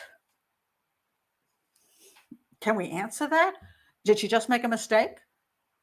See, if you put all of the evidence together, which is my totality of evidence, one could say somebody else did something. Somebody made them do this, somebody did that. But none of the evidence shows that. It shows that these girls had access to their phones for a long period of time. They kept trying to reach civilization. They kept trying to get help. They were obviously injured and got confused, and something went wrong early on so that they kept trying to get emergency help. It wasn't like it's all of that points to a terrible accident, a terrible choice that led to a terrible accident, to being unable to function properly, and desperate attempts to survive. With very little, they had nothing to survive with, and they did not know a thing about the jungle. I mean, they didn't. They knew nothing about it. It's not like, people, you see some television show and the person, I figured out that I'm supposed to eat this tuber. You know what to touch in that jungle. And probably, as a matter of fact, jungles really don't have a lot to eat. I mean, people think there's like a ton of fruit trees. Like you're walking through the jungle and there's the banana tree and there's the mango tree. No, it's the jungle. They don't have those things there. So all you see is green. Everything's green and you don't have a clue of anything to eat there. So you starve to death. So, it's not what people think it is. And so I stay with totality of evidence. There's just nothing that says anybody was with them, especially because of the phones. The phones are very, very important in that. Let's see what else you got to say here. Yeah, one girl was very athletic, but both were in shape. One had a problem with her leg, and I don't know, the one that actually had the damage in her leg eventually. But yeah, they were healthy young girls. But it goes away really quick when you're not eating. Yep, that's exact. Marco's right. Desperation is a bad place to be. Yeah, I mean, that's why I tried to show. That's why I showed you the video of me walking through the jungle, because it was creepy. I remember thinking, if that guy dies, that's it. I don't know what I'm going to do. You know, when I was out on the trail, you know, the other part for the 2 days, I had the horse guy and a horse. Hey, you know, and this other guy. I had 2 people theoretically protecting me if they weren't rapists. You know, they were nice guys. So they were protecting me, and they were feeding me, and they were putting up my tent. And, you know, I didn't even have to carry the damn backpack. It was on the horse. And I'm walking down this very wide trail. I didn't see anybody else for 2 days except those 2 guys. So it was isolated, but very hopeful. You know, if there's anything went wrong, I felt much more secure there. But once I started going through the jungle, and the horse guy just turned around and took the horse away, and I had to carry my own backpack. Actually, that really nice guy you see how hard I was breathing? Eventually, he took the backpack from me and carried it for me. and then we hacked our way through the rest of the jungle for the rest of the day. I mean, and it was very, very, it was just a freaky experience. And also being stuck up on the mountain when I realized I couldn't go further left me in a very bad situation where if I went with them, I could be in more trouble, because even though I was with people, I couldn't possibly do the 76 switchbacks in the rain at 3 a.m. Then what happens? Somebody has to get me back off the mountain. So somebody else will have to take me back down the mountain probably. Or I don't know. It would have been really bad. So I took the lesser of the evils by hiding in the place and then running in the morning back down to the town. But it leaves you in a very uncomfortable situation where you're like, well, I made a bad choice. I shouldn't have gone on this. They were wonderful people. It was wonderful guys. It wasn't their fault at all. It was super cheap. It's like $20 a day for everything. And they were awesome, except I was unfit for the journey. I was too old and too fat at that time. And I hadn't hiked in years. So I don't know what the hell I was thinking. No, you know, but then again, you make stupid choices sometimes. And I did. So, yeah, let's see what else. What happened? More severe, exhausting dehydration and adrenaline burst. Well, you know, they actually probably weren't dehydrated. That's the only thing they had on their side. They were in a jungle with fresh water streams. So they were not dehydrated, unlike those desert guys, the family who died in the desert. They actually had water. So that was the benefit that they had. And so if they were overweight, like me, what I would have probably done was I would have walked less, maybe try to find my way to a trail where somebody might come by. I could live for a month without food as long as I had water, and then I could just sit there and drink. Now, it might be that it could be a problem at night. That might be an issue. But you know, these girls did have water, but a lot of other things weren't going well for them. They were, Marco. They did have injuries, yeah. And so a lot of people think the injuries that they had came from somebody attacking them, like the foot and the shoe. Somebody like macheted the foot off. But it was more likely there's the injury to the foot, and then there was decomposition, the bones fall apart. And I don't know. I'm not going to get into all the details of that, but the bones did not show any signs of assault. Now, if the bones had showed up and they had signs of a cutlass or machete, cutting into the bones, then you'd go, I'm going to look for that dude from a village nearby that may have attacked them. But there were no such things that ever came of that. So that, to me, that's, yeah. And that's, sounds like they fell on rocks. I believe absolutely they fell on rocks. They survived 8 days out there. Well, one girl survived almost 10 to 11 days. So, but one, I think that one, I think when the pin issue came up where one of the girls was using the phone and couldn't use the pin, I'm thinking that's when her friend was either comatose or dead at that point. That would have been, that was actually on the 5th. So I don't know. She may have died earlier, way earlier. I don't know. It's hard to say. Poor kids. Yes, it's awful. It is definitely that. No, that's nonsense. It's okay. It's a little more than a fractured foot. It's severed. Locals know what happened. The locals did not do anything to these girls. They did not. There's no evidence they did anything to them. That's the silly rumors that are going around. A foot can get severed through the elements. It can get severed. Nobody hacked them up because then they're not going to find the bag and bring the bag in and give it to the police. I mean, none of this stuff is going to happen. The girls were alive and alone for many, many days, and nobody had any reason to harm them. And I say, if there was a rapist out on the trail, they would have raped and murdered those girls. They'd be dead in a day, and they would have done something. They would have gotten rid of the backpack. I mean, I've dealt with so many cases, and this is just not the way killers work. So the locals did not do anything to them. There's no evidence they came in contact with any locals at all. So I don't believe for a minute that that's true. Let's see what Dr. Ahmed said. Dr. Ahmed said, we have a proverb in Egypt. You need a man, a driver in the day, and a guard at night. Yeah, that's true. That's a nice thing to have as long as the driver and the guard aren't psychopaths. That can happen too. And, we have to be aware that sometimes a woman who feels unsafe can put her in the care of a man who is not safe himself. And that is problematic. So when I've traveled, I've had to be very, very aware of that. Now, I did put myself in the care of this gentleman who took me through the jungle. I met him. I made a choice, and I felt he made me safer than not having him. And when I was in Nicaragua, one time I went to the zoo, and I was told not to take the local taxis because some of those taxi drivers are a little sketchy. So, and I was told this by Nicaraguans, not by expats. Nicaraguans saying, so they got me a taxi where they knew the driver was a safe guy, and he took me to. I only wanted to get to the bus station, take the bus to the zoo. So he took me to the bus station. I took the bus to the zoo. I finished with the zoo and I took the bus back. I was supposed to reach that station and call for that taxi. And I did. And he never answered his phone. I'm like, really? So now I'm stuck at the bus station and I have to take a local taxi and I have to pick one. And what I did was I'm like, okay, that guy. Okay. Oh, dude, dude looks 75 years old. I'll go with him. I picked the oldest dude I could find, figuring that chances are I'm a lot safer with a guy who's in his 70s than a guy who's in his 20s. Now all of the guys could have been lovely, all of them, but I decided to go with the safest one I could find. So yeah, sometimes it's nice to have that safety factor if you can trust the person. Was kidnapping ruled out? Okay, it was ruled out by the Panamanians. The Panama determined that they came to it was an unfortunate hiking accident and choice. They died of natural causes due to hiking and ending up injured. Because there's no evidence, there is zero evidence of kidnapping. So, here's the thing. This case is one of these cases where you're never going to be able to absolutely prove A or B. You can't prove it.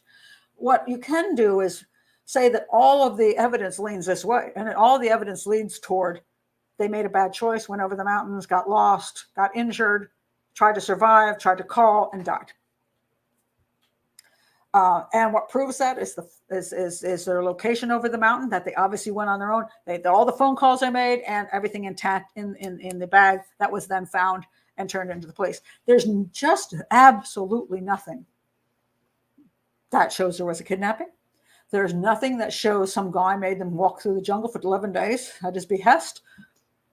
There's just none of that. None of that exists. So, just because you can't 100% prove a negative, in other words, all the evidence leans toward them dying of unfortunate natural causes because of an unfortunate incident.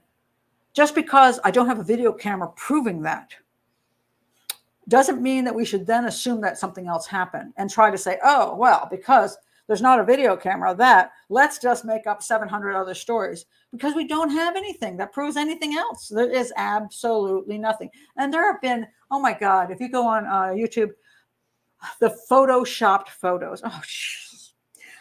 They're claiming that all the photos of the girls are photoshopped. And then it's claimed that, there's a missing photo. Oh, this is just so dumb. The missing photo on the camera. So you see this missing photo. So supposedly the last photo the girls took, and then the creepy ones they took at night when she was dying probably. There's a missing photo. I think it's 509. And the camera doesn't have 509. And supposedly you can't erase it and then not have a 509. In other words, you have 508. You take 509. You don't like your picture, you erase it. then when you take another picture, it turns into 509. So where did 509 go? 508, 510, 510. Where's 509? I think I got the right number, but I'm not sure. Okay. All right. So now the theory is somehow after the bag is discovered and everything's in it, that these killers, bad people, turn it straight over to the police instead of getting rid of the shit. Because, if you're involved in it, you just get rid of it. But no. We'll hand it right to the police. And then we're poor as crap, you see. Like we live on a mountain and we make $20 a year. We have no money, but somehow we can pay off a high official to do our dirty work for us and eliminate this photo because we didn't like it. Because it was a photo of one of our guys was down there killing the women. And okay, after he killed the women, she had taken a picture of him. So he said, oh, look, I've got her camera. Let me put it back in her backpack and make sure it gets to the police. And then, with our $20 a year income, we'll and we have no connections. We'll get the police, somebody brilliant, to put that, use a computer to somehow eliminate that off the camera permanently. Okay, I'm sorry, but here's a simpler method. It's called, you got a camera, you don't like it? You got a camera, you don't like it? Smash, smash, smash, smash. You're really going to turn it over to the police and have them deal with it? Come on now. Okay, so then the theory could be, they didn't know it was on there and they turned it in anyway for no reason. And then the police said, oh, this makes us look bad because we want tourists to come to Panama and looks like a creepy dude is on the trail with them.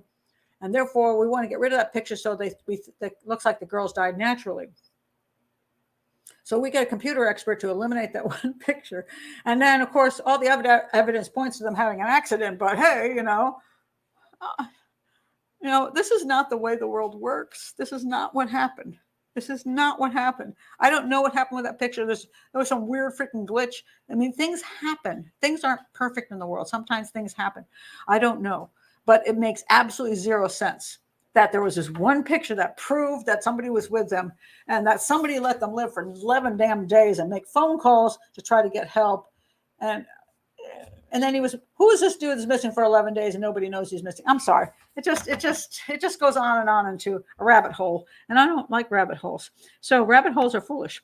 So let's not go to rabbit holes.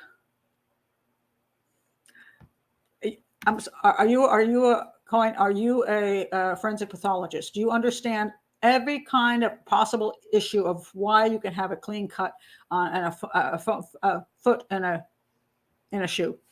Do you understand all that the water can do to make edges smooth? Do you know everything about how something can be hit and something can happen? Do you understand? See, the thing is, unless you are that, what you're doing is listening to nonsense on the internet. They're taking something completely out of context and trying to say this proves that her foot was cut off with a machete. And everything else is meaningless. Everything else that proves that they died of an accident is meaningless. It's just, don't go down that rabbit hole because they want you to go down that rabbit hole. Do you know why? Because that rabbit hole sells books, it sells documentaries, and it sells gets you a lot more subscribers than I will get saying this was an accident. I'm going to avoid things that just make no sense whatsoever. That's a good comment, Marco. Yeah, that's like $1,000 there. Nobody's going to leave $70. When you're really, really, really poor, I'm like $70 is a lot, and even if you're not really poor, $70 buys dinner and some beers. And, why would you leave it if you don't have to leave it? There's no reason to leave the $70. If you had access to their bag, literally, there's no reason that bag should ever have been found. Look at the situation. The girls are in the freaking jungle. Okay, so I'm going to go back here. Okay, so I'm with my little friend, and my friend and I are walking down to the jungle with our one backpack, and we fall into the river, and we get lost in the jungle, and nobody ever knows what happens to us. Let's say a year later, because nobody found the bag. Do you understand the bag was what led to other things too? Because they had the phones that proved they made these phone calls to emergency. Okay, so if I'm with my friend and I get lost in the jungle and I never make any emergency calls because nobody knows. No, remember this is you could have not brought you could have like lost your phones, and your phones could have fallen into the damn river right away. You could have lost your bag. You could have just dropped your bag in the river. You know, has anybody ever done that? Things happen. If you go on the rocks, if you go up to Gibraltar in the Mediterranean Sea, if you go on to Gibraltar and you go up to the top, those Gibraltar apes, if they will take your phone and chuck it off the cliff into the Mediterranean Sea. They will. So let's say you got your one bag and you're going down. Oh, we're going down something. Oh, Jesus Christ. You slip. It goes into the water. The water rushes down. Your damn bag is gone. You never make a phone call. Your bag is never found because it goes under some thing in the middle of the freaking jungle. You end up dead. One day they find your bones in the jungle. They say, man, we were looking for those girls. They went and got off the path and they died. So the bag, nobody be all bent out of shape about the bag and the fact you never called for help because they'd figure something happened to it. So if I'm going to kidnap girls, the first thing I'm going to do is get rid of their damn bag. I'm going to take those phones. If I'm not going to sell the phones, if I don't think I can do that, I'm going to ditch the phones into the water, ditch the camera into the water, or I'm just going to steal the camera and get rid of I'm going to steal it. Nobody's ever going to find it. I'm going to own it. I'm going to steal the camera.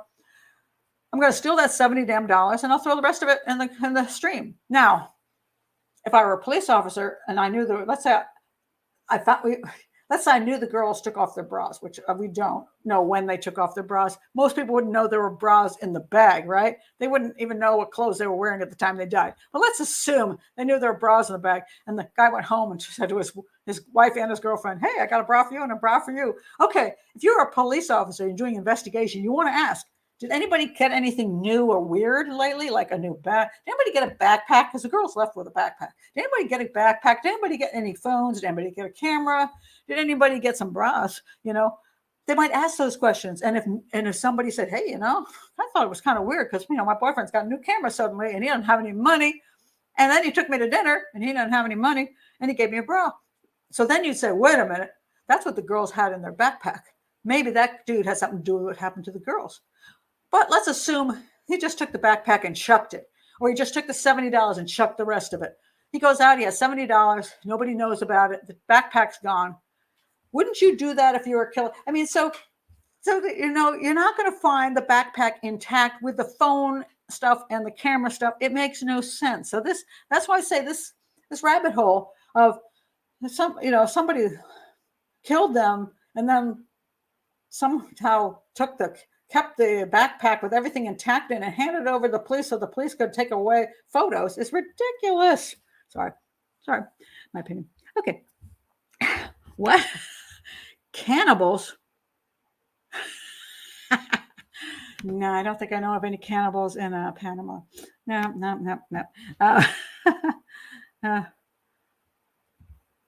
Oh, I didn't know anything was found. I tried watching videos, but they were boring. Oh, well, sometimes they're not so thrilling. Oh. Wait a minute. That was, food for thought. Well, that could be.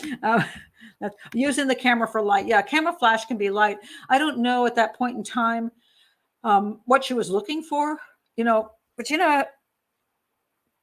probably was dying at that point. I mean, I don't know what you do when you're dying because I haven't gotten there yet. I might be able to tell you that. But in a few years, if you can get in contact with me. But when you're drunk, when you're crazy,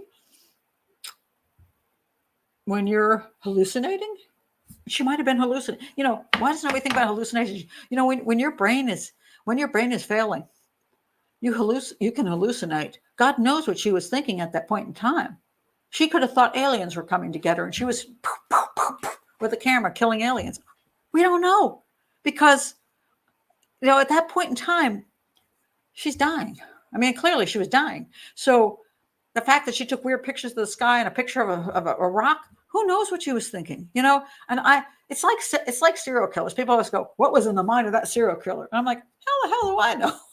You know, I'm not doing mind melds with a serial killer. I don't know what he's thinking. I can give you a general description of probably his general state of mind, but I quite frankly do not know because I'm not him, and I'm not these two girls. And so if I'm in pain, maybe I'm past pain. I've lost my friend. My friend is already dead, and I'm just sitting there and I don't know what I'm doing with that camera. I don't know what she was doing with that camera, and that's the problem. People are going to speculate for the next decade. What was she doing with the camera? Was there somebody she was taking pictures of in the dark? I don't know. But, oh my God, you're in Australia, Leonie. I just got up for the day. I was just thinking about this case yesterday. We'll watch from the beginning. So glad to see you covering the case. Oh, thank you. I really feel always bad about, how are you getting up? Aren't you like 12 hours? You get up early. Jesus, God almighty. Really early, really early. Let's see what. That's a good point. Julie says maybe to scare off animals or imagined animals. Yeah, she might have heard howler monkeys. I mean, thinking things are coming to get her and you flash the lights and they'll stay away. Yeah, it's very hard to tell. Very hard to tell. Lisa says incapacitated on the ground. Yeah, one of many people's big fears is falling. Elderly people fall in their house unless they have one of those things, "Oh, help me, I've fallen." One of those things they have on their wrist or their neck that lets somebody know they've fallen. If you are alone and you fall and you break something, you are there, and you lay there, and you lay there, and you lay there, and you lay there for a long time. Do any of you remember the dude who? And is it the what is it called? 27 days. I can't remember how many days it is. But he's the guy that went hiking in the canyon and he fell and his arm got stuck. And he eventually cut his own arm off to escape from the canyon. There was both a documentary on it and a great movie made about it. Just amazing. I mean, the guy cut his own arm off. And it's because he knew he was going to die if he didn't.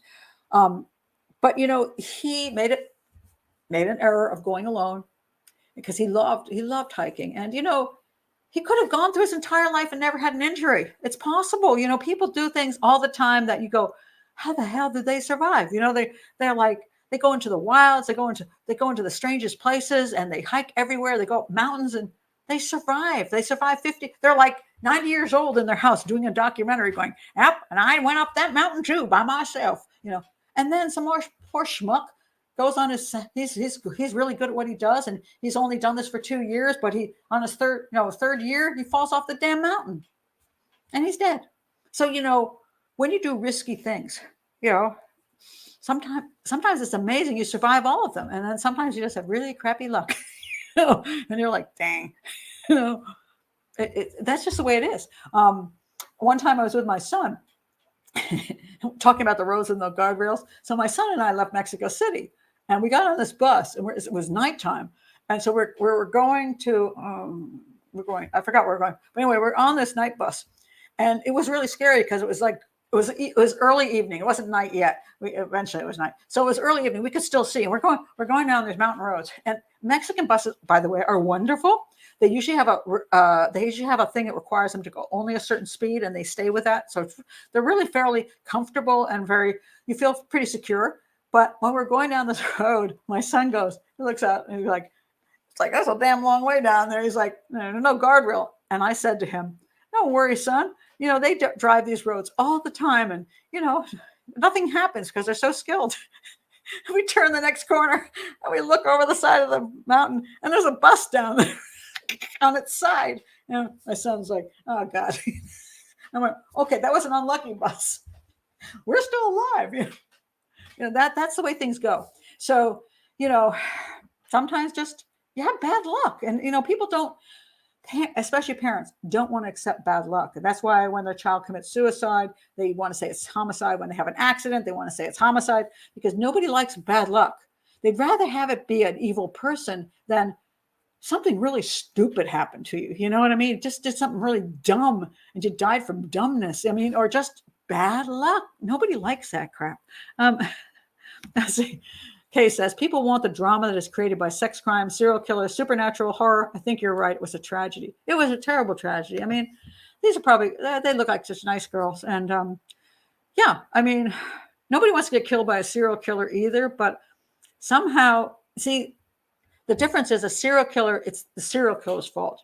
When people look at these girls, they say, oh, these girls, if you admit that they made a bad choice, and end up victimizing themselves. Nobody likes to think that.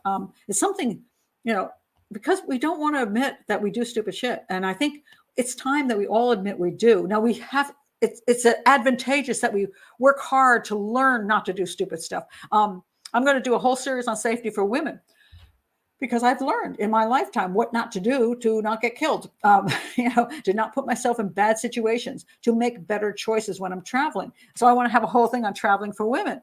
And I've learned from that. Now, admittedly, even once in a while, I could still make a mistake. But I have learned, and I'm relatively smart about these things. Simple example would be, I took 10 women to Cuba on a trip, and Americans cannot take cash to Cuba. Americans cannot take credit cards. Well, they can take credit cards and debit cards. You can't use them in Cuba. So Americans can only use cash in Cuba. So the problem was I had 10 women with me, and each woman gave me $1,000 for the 10 days. So I had, along with my own money, $11,000 in cash. Now, what do you do when you have $11,000 in cash with you and you're running this group? Well, first thing I did was I put it here. I had a one of those money things. It was waterproof, and it was underneath my clothes. So I had that pinned around my chest. It was locked in, and I had $11,000 in it, and I had even bigger boobs than normal. And but what I did was, when we arrived in the airport, I immediately told the ladies, I'm going to put a sticker on every one of your luggage. I put Canadian maple leaves on everybody's luggage. That would make people think they were from Canada, and Canadians can use credit cards and debit cards and wouldn't think they were carrying around a ton of cash. That's the first thing I did. Secondly, I hired a driver, because although I really wanted to go around the country taking local buses, because I like doing that, I thought it's not safe enough because of our situation with the $11,000 worth of cash.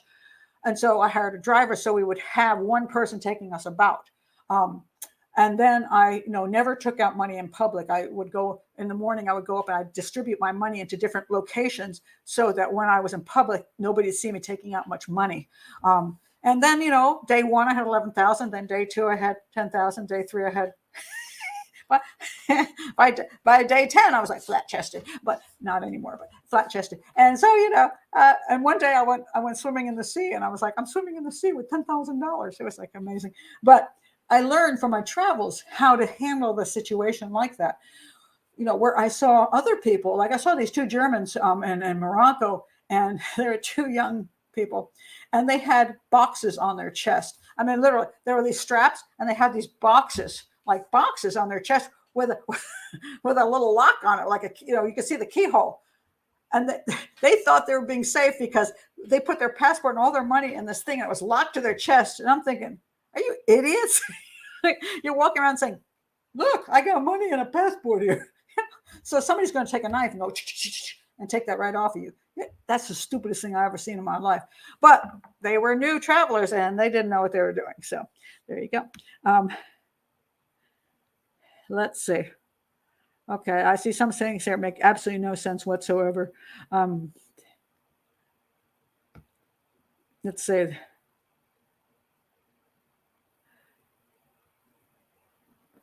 Okay, I won't put this out because this is why that poor guide dude, the guy that communicated with about trails with on the morning they went on the hike, is the one who found their remains miles away near his ranch. Okay, I have been with enough guides in my life. Those guides know that area like you would not believe. They know the area. They know the leaf. They know the rock. They know. They're so aware, because you see that guy that was chopping his way through the jungle in front of me? how the hell did he know where he was going? A lot of times I could not see a trail. The dude knew where he was going, and he was able to recognize trees and just all kinds of weird landmark stuff because he's a man of the jungle. So people don't understand. This is why I wanted to show you these videos. People who live in these circumstances all of their lives have an understanding of the area that's really, really strong and clear. This guy is a guide. He guides people constantly up and down the trails. He knows everything about the trails. He knows when things don't look right. He knows where to look for things that might not be in the right place. There is no evidence he was with those girls for those 11 days, because if that guy was the guy, where the hell was he for the entire 11 days? I mean, wouldn't he have had them hidden on his farm and be missing in action? This guy who has guided so many people and is well known to the government and is very well known in the tourist industry, he didn't take away their phones? Come on, come on, that's just nonsense. And this is what happens when, and this guy is getting his name ruined by internet talk, which is nonsensical because it doesn't even make sense. So, and by the way, supposedly, that's why I did this picture. Supposedly, I think it was this guy or some other guy that he did a thumbs up a lot. And so because these girls did a thumbs up, they decided the guide guy was standing there doing the thumbs up at them too. So therefore, the guide was with them. That's not necessarily so. They could have gotten somebody to take a picture of them. They do a thumbs up, because what does thumbs up mean? Oh, it means I made it.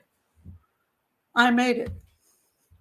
That's all it means. And, I'm not getting political here, but this sign used to mean okay, and it's turned into a white supremacist sign. And it's hysterical because almost everybody goes, okay. As a matter of fact, if you're deaf, you might say it might mean asshole, but, and a flying asshole.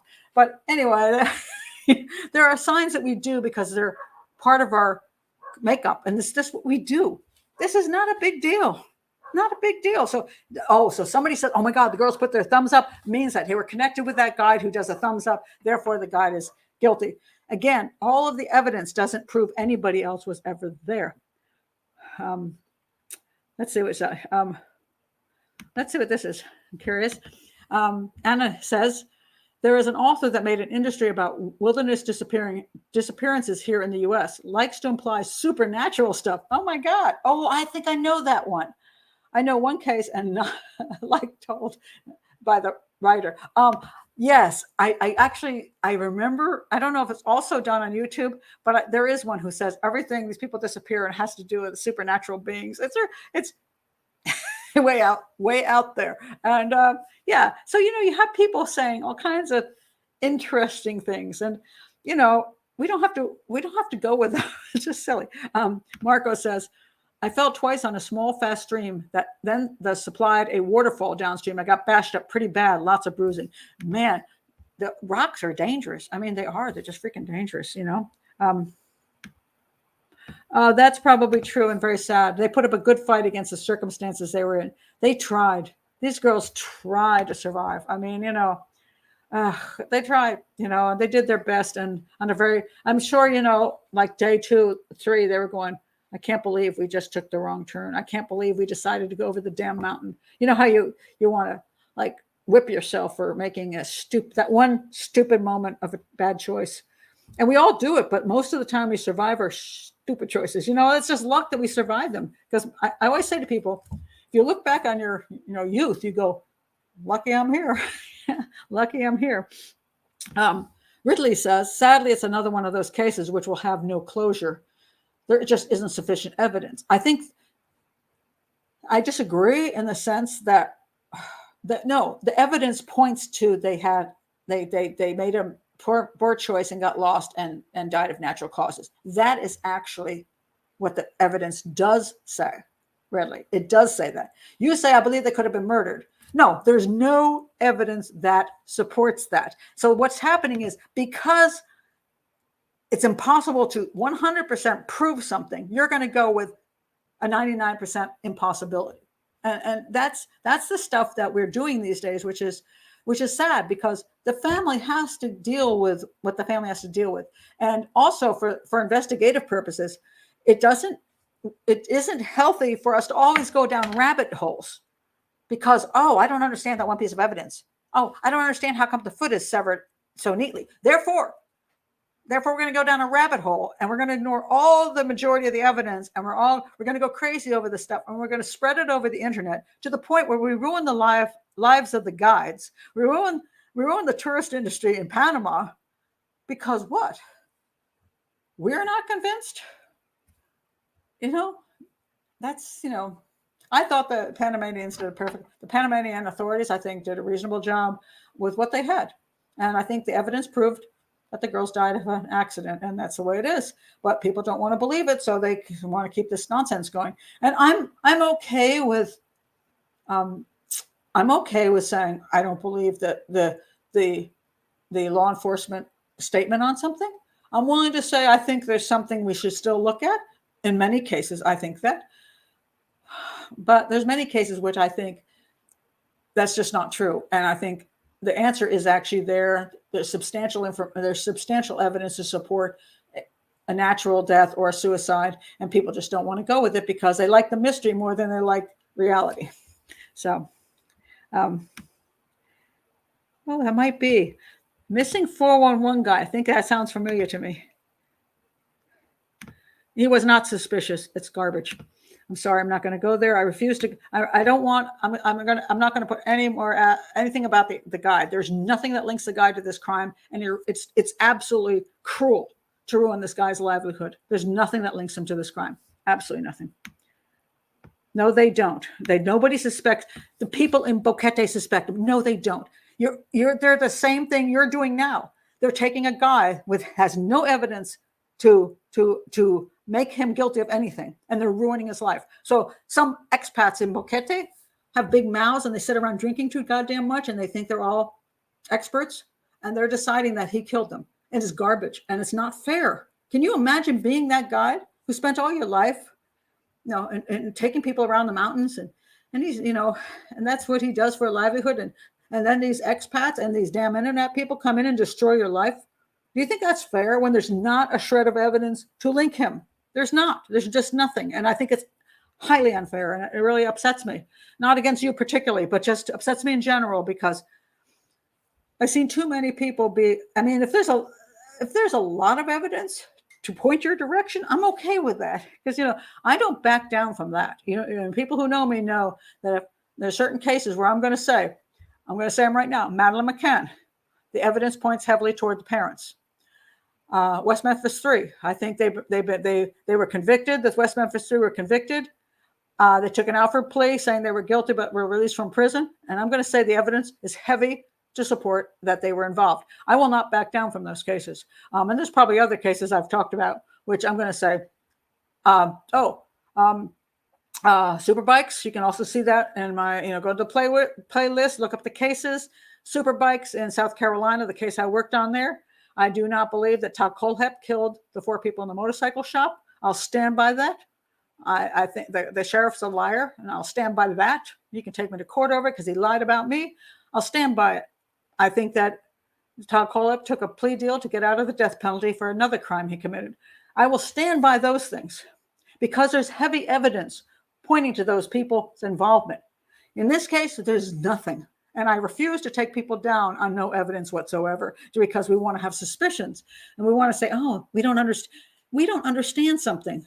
And I'm going to say even some of these experts who've come out and said some ridiculous things. One of the forensic guys in that stupid documentary, I'm going to keep saying stupid because it's one of the worst documentaries I've ever seen, claimed that they were taken for body parts. He should just lose his license right there. That's garbage. There was not a thing that said that. It's absolutely nonsensical.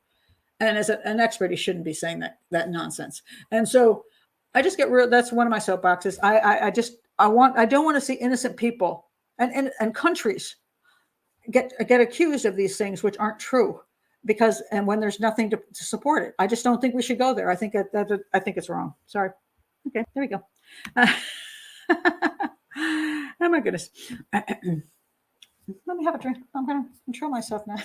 I still love you. It's not personal. Still love you.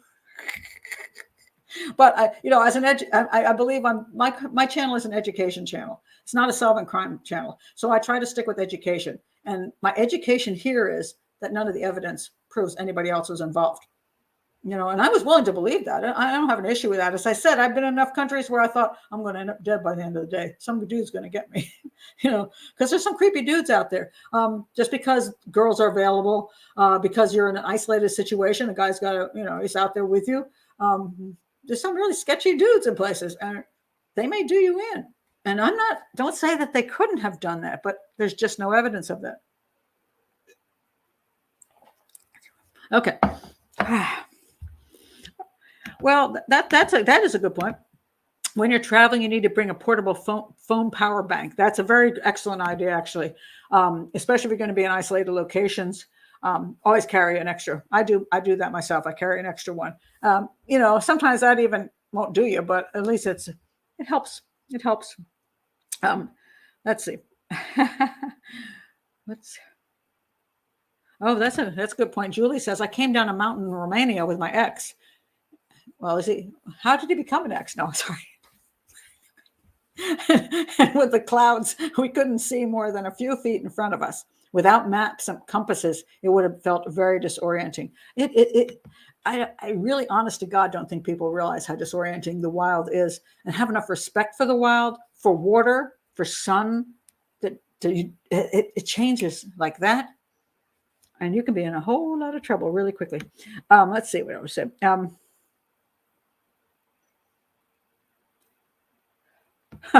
Nicole, oh my God, you didn't. Oh, wow.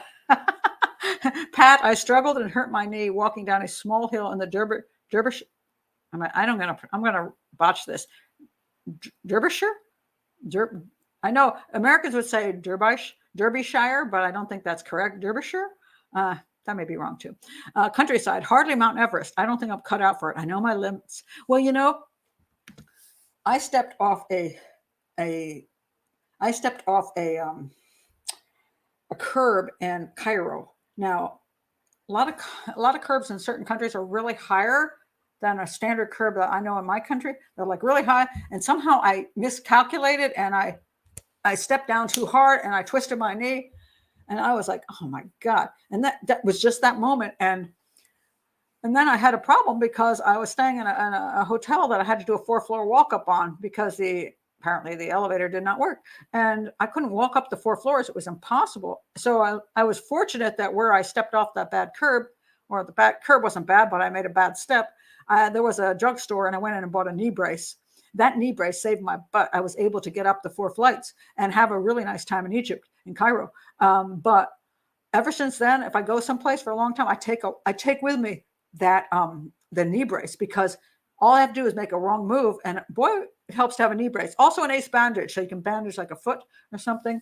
Because it's amazing that when you get hurt, you sometimes can't step even a step. People don't realize, oh well, you'll just hobble along. No. Sometimes you can't walk at all, and that's what gets you trapped, because you cannot move because you're in so much pain. You can't do it. So, I think that's very point. Wait a minute. Once you are canyon, there's no way out. That is really very true. So I don't know what happened to the picture. I swear to God, it was there. They had these canyons in that area. They weren't big, huge, tall canyons, but they were rocks coming down to the river. So if you get stuck in there and injured for some reason, you can't climb up them. Obviously, you don't have any ropes anyway. You got your damn day pack. You got one day pack. You can't get out. What do? You can't get out, and it's just way worse than we think it is. I just wish people would understand how awful it can be. Let's see what else you got here. Okay, I'm going to ignore that. Okay, I don't understand that. Thank you, Marco. Sarcasm is a super skill. Not joking. Are you being sarcastic? I just have a very dark sense of humor anyway, but sarcasm does seem to run in our family. Well, that's an interesting point. Now, all of our phones tend to have that. It might be worthwhile not to require a PIN to get into a cell phone if an emergency happens. Yeah, That really actually is a problem because I often think that, my phone does have, the stupid pin thing or the face thing or other things prevent people from getting in. But, if I fall over and that's the only thing they have to, oh, I want to call one of her relatives. Damn, nothing works. Kind of sucks. That's an interesting point. Although I thought you could dial 911 emergency without actually accessing the PIN number. I think that's true. I thought it was true, but maybe not on all phones. Somebody might have to look that up. I'm not sure. Yeah, the Monkey Bridge thing. I personally don't think they made it to the Monkey Bridge. I don't think so. I think it's really interesting because you could definitely fall off the Monkey Bridge. I just don't think that's what happened. I think something else happened earlier with another kind of fall. If they were following the river, I think they might have just gotten into terrible trouble following the river. So Marcus says, I have one of those I've fallen on and can't get up button beeper things on a latch at our necks for falls. They're very useful. Here's what I do because I've shown this. See, I take the phone and I do this. Because it's right here. And when I go feed the llamas and they kick me in the head and I go down and I'm lying there with my broken leg, I can at least get my phone out. And I always make sure it's 100% charged. I'm pretty, and I often carry it around the house. And I do that because I used to do that because people needed to get hold of me for work and 24 hours a day. So I got so used to it. But and I have a very small house, but usually when I get up, even in the night, I just pick it up and take it into the bathroom with me. Because who knows? One day I went into the bathroom and there was some water on the floor and I almost killed myself. It's like, who the hell knows? So I kind of always like having the phone with me. That's just me. But let's see what else we got comments here. Yeah. It's difficult to think about death coming from just discussions that are accidents. It's tempting to think that tragedies are caused by bad people. Yeah. Yeah, it's blaming somebody else is much easier than blaming, let's say your own child does something really dumb. And then you think, God, my child would have grown, my college son, was going to college. He was going to have a great life. And then he did a dumb thing and now he's dead. And I've talked about this one before, but if you haven't seen my other videos, you won't know. But this one really struck me because one of my children's, they weren't good friends with her, but they were acquaintances with her, and she went to a birthday celebration in Baltimore, if you live there. And she was in a pretty nice area of town, but she had fun with her friends, and then she left, and then she disappeared, and her body was found floating in the harbor, and in that part of town, it's a pretty nice part of town, but it's also in Baltimore, one block is nice and the next block will get you killed. I thought for sure she had been attacked. I mean, that's the way it looked to me just from the get-go. Well, her purse was found on the sidewalk and then she's found in the water. I'm thinking, somebody attacked this girl, and then threw her in the water as she was going back to her car. It seemed so reasonable, right? And all of a sudden, there was no talk about it. And even the father wasn't even of the woman, she was like 30, wasn't making a big deal of it. I'm like, what the hell? And it turns out they had video. And the video showed her falling into the water all on her own. And I'm like, you got to be kidding me. And this was a nice woman. She was not a drug user. She was going to meet her family the next day for her big birthday lunch. She worked hard. Everybody said she was nice. She was just like a really nice human being who apparently, for some freaky reason, I don't know what she drank, but got too close to the water and lost her balance and drowned. I mean, I'm like, you got to be kidding me. I mean, now, I just, you think to yourself, how can my child be dead over something stupid like that? How could that happen? That's just, so you'd rather have somebody kill her, because then she didn't do something dumb, because obviously she did something dumb, which was probably drinking too much.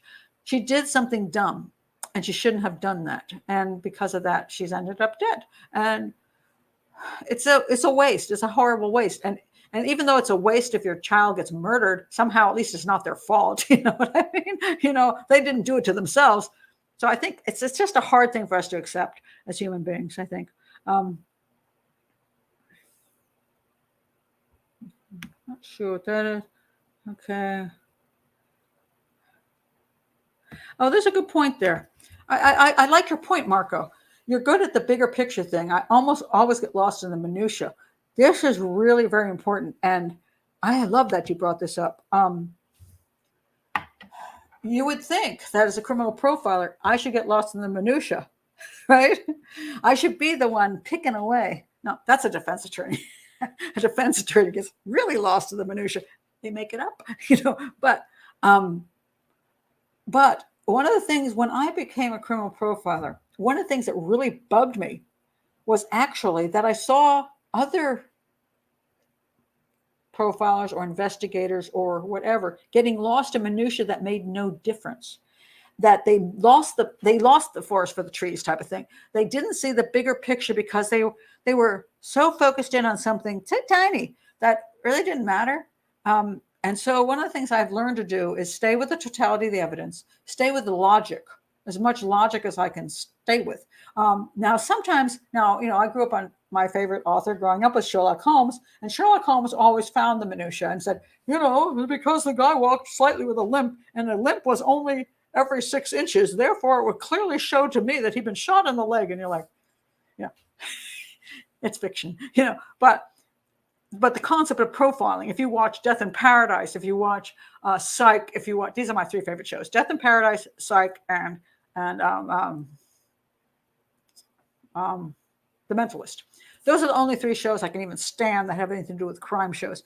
And the reason is because they're actually Sherlock Holmes-like. They take all the minutia of evidence and they pick away at it until they can put together the puzzle, right? I enjoy them because I like the fact that they are looking at the evidence as opposed to just making up some really stupid stuff like Criminal Minds.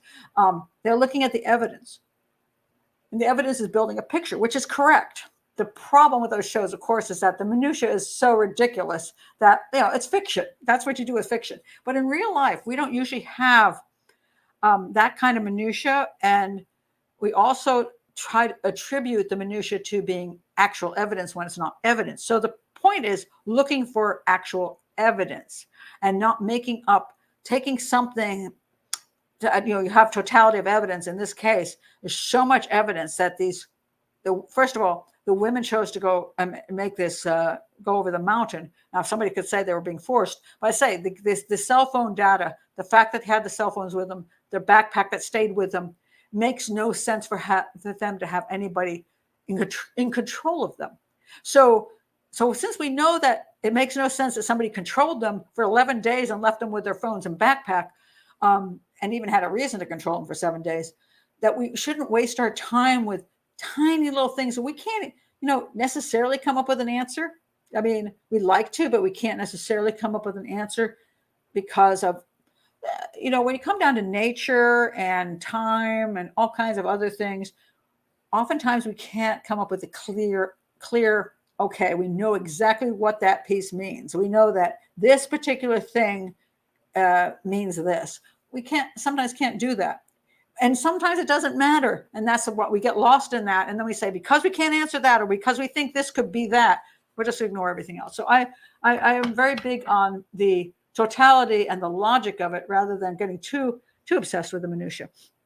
So that's what you got here. Oh, that's a good point. That's interesting. Amazon natives used to travel to places where and when fruits ripened, and some jungle foods have to be specially prepared to avoid toxins. That is very true. I mean, if you don't know what you're eating, it'll kill you. You want to be really careful. It's kind of like mushrooms. You eat the wrong mushrooms, you're either going to be really high or dead. And one of the favorite foods of Jamaica is called ackee. And I love ackee, and it's this fruit that goes, and it tastes between nuts and eggs. Can't explain it. I love that stuff. It costs $12 to buy a can of it in this country. But the concern for a while they wouldn't sell it in this country because they said if it wasn't burst open, if you got it when it was still shut, it was poisonous. And so they didn't trust the people who were picking it and canning it, so they wouldn't allow the fruit to be imported. So I would go to the Jamaican store and I'd say, got any Norwegian fish? And they'd reach under the counter and they'd pull out a can of Norwegian fish for $12. And when you got home and opened it up, had a nice had a nice label that had a fish on it. When you got home and opened up, it was yellow inside, little yellow things that were from the fruit of the aki tree. So there you go. You asked me the question, where were the remains found and in what condition? There were pieces of remains that the river had flowed down. All of them were along the river. And there were quite a few. There weren't a lot. There was a femur there was the foot in the shoe. There was a femur. And then there were these other small pieces. And God knows where the rest of them were. But, and here again, some people will say, because here's the way that the rabbit hole goes. Well, somebody killed the women, bleached their bones and put them in lime, sawed them up or macheted them. And then they threw some of them in the river to make it look like they died in the river. And that's what you call fiction, because there's no evidence of any of that happening. And all the evidence points away from that. But that's what people will say. And that's what starts all these rabbit hole theory things that go crazy. What? I don't know what that even means. I'm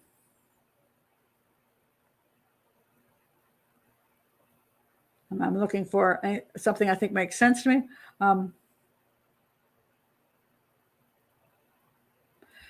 No, that's not true.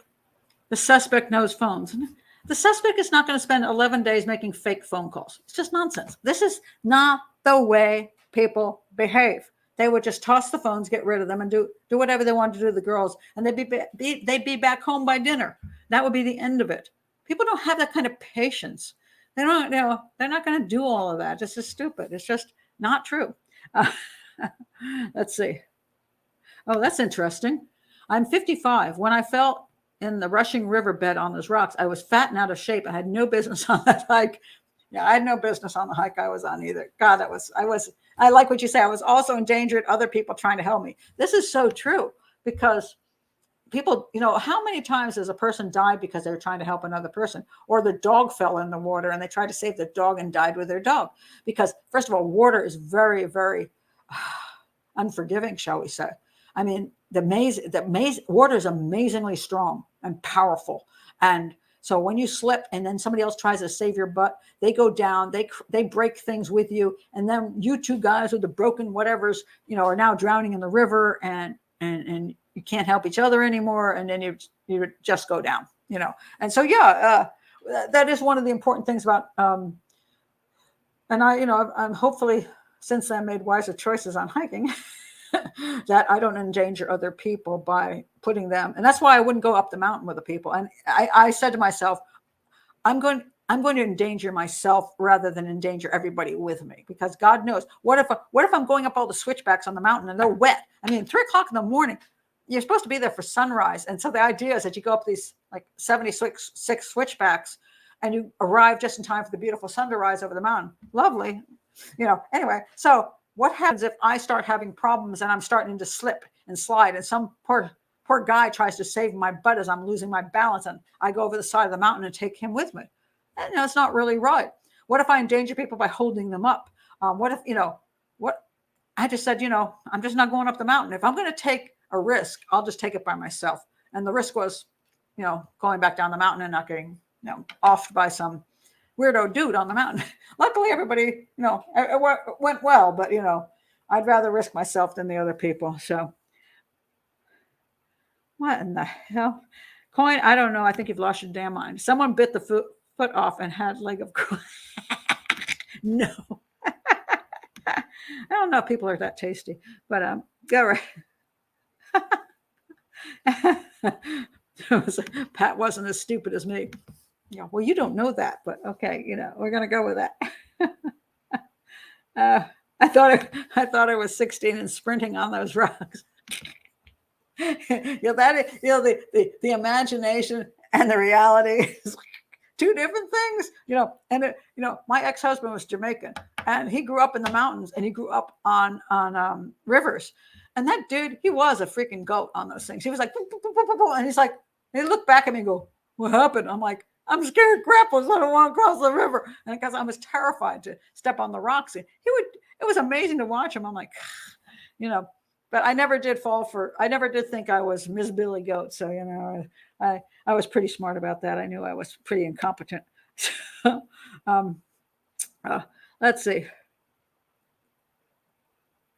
No, I'm not going to go there because I'm not going to take any. I'm not going to. Now, your comments are here. I understand them, but I'm not. I refuse to go any further with incriminating people that don't need to be incriminated. There's no evidence that anybody else is involved, and I'm not going to ruin their lives. I'm not going to discuss ruining their lives. So, oh,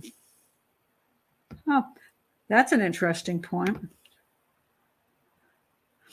All the American tourists I know in my travels did not respect the rules or the laws. My experience. Interesting you say that. I feel very strongly about respecting the culture of the area and the rules and the laws, all of it. It doesn't mean I have to agree with it, but I'm going to respect it. So wherever I travel, I wear clothes that are appropriate to women of my age, not women of my age in that area. And so that people can respect me, and that I don't put myself in danger, and that I don't insult other people. By the way, I'm just going to be myself. I'm going to be an American. No. So I do believe if you travel to other countries, you are a visitor. I don't think you should be traveling there as a way to exploit the countries. Well, I'm just going to do whatever I want in your country. I'm just going to wear what I want, eat I'm going to act whatever way I want. I do whatever I want in your country. I'm sorry, I don't agree with that. I believe you're a visitor to another country. So when you go there, you have respect and an appreciation for the place that you're at, even if you don't necessarily agree with every part of the culture that you're visiting. I mean, sometimes we don't. We think, wow, I wish I could do that, but this place doesn't go with me doing that. So I think we respect that. And if we can't respect the culture that we're going to visit, at least respect them. Don't go there. It's as simple as that. Just don't go, just stay home or go to a different location that you feel more comfortable in. Like if you want to get naked on a beach, go to southern France. You don't go to India because that's not okay. It's not okay. In India, women wear their clothes into the water. They wear a salwar kameez or sari, and they go into the water wearing clothes. They don't even wear a bathing suit, So you don't go there and get naked and run around their beaches. You don't. So, go someplace else and have it your way, wherever that way agrees with you. And if you're going to go someplace that is very different than you, go there and respect that, enjoy the experience, and obey the laws, obey the rules, and obey the mores of the area. That's just kind of the way it should be. Okay, well, that just is not, I lighten up. I don't think I'm going to lighten up because I think I don't have to. Because I feel strongly about what I'm teaching. And it's not, some of these things are not okay to joke about. And I joke about a lot of things, but I will not put people, I will not allow people's names to be ruined for no reason whatsoever. I just want to, so let's see what else we have here.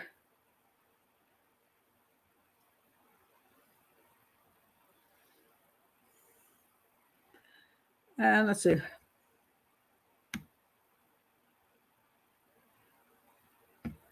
Okay, I don't know if that's true, but if it is, there's just a level of, when I'm trying to teach and educate, and some things are okay and are funny, and I don't have a problem with that. All I'm pointing out is I just don't want misinformation, and I don't want people's reputations to be ruined through misinformation. That's all. Other than that, I'm okay.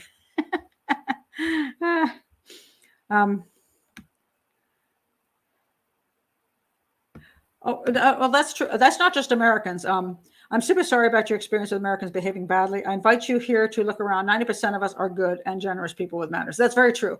And I think that a lot of times people who have met Americans and when Americans have visited, they went, Americans are very open. They're very friendly. As a matter of fact, sometimes they're surprised how friendly we are. But I just do say, no matter who you are, whether you're an American or you're not an American, if you're going to another person's country, just have respect. That's all I think you have to have respect, and that's it. So Well, that's an interesting one. I found weird photos on my phone. That's a good point because sometimes your phone just goes off when you're not paying attention, and you can take. This is also that's a really great comment actually. Have you ever looked on your phone and found like 60 photos in a row of your foot? You know, you're like, what the? Because you accidentally triggered something and it just kept taking really weird pictures.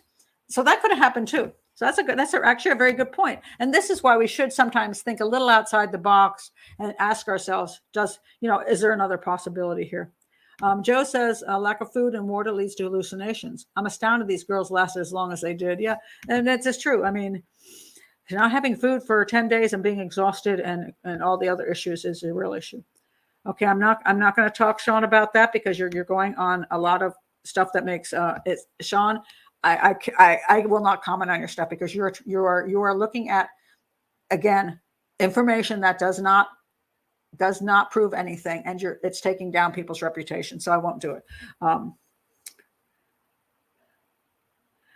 Let's see what we have here. I'm almost to the end of your comments at the moment. Let's see.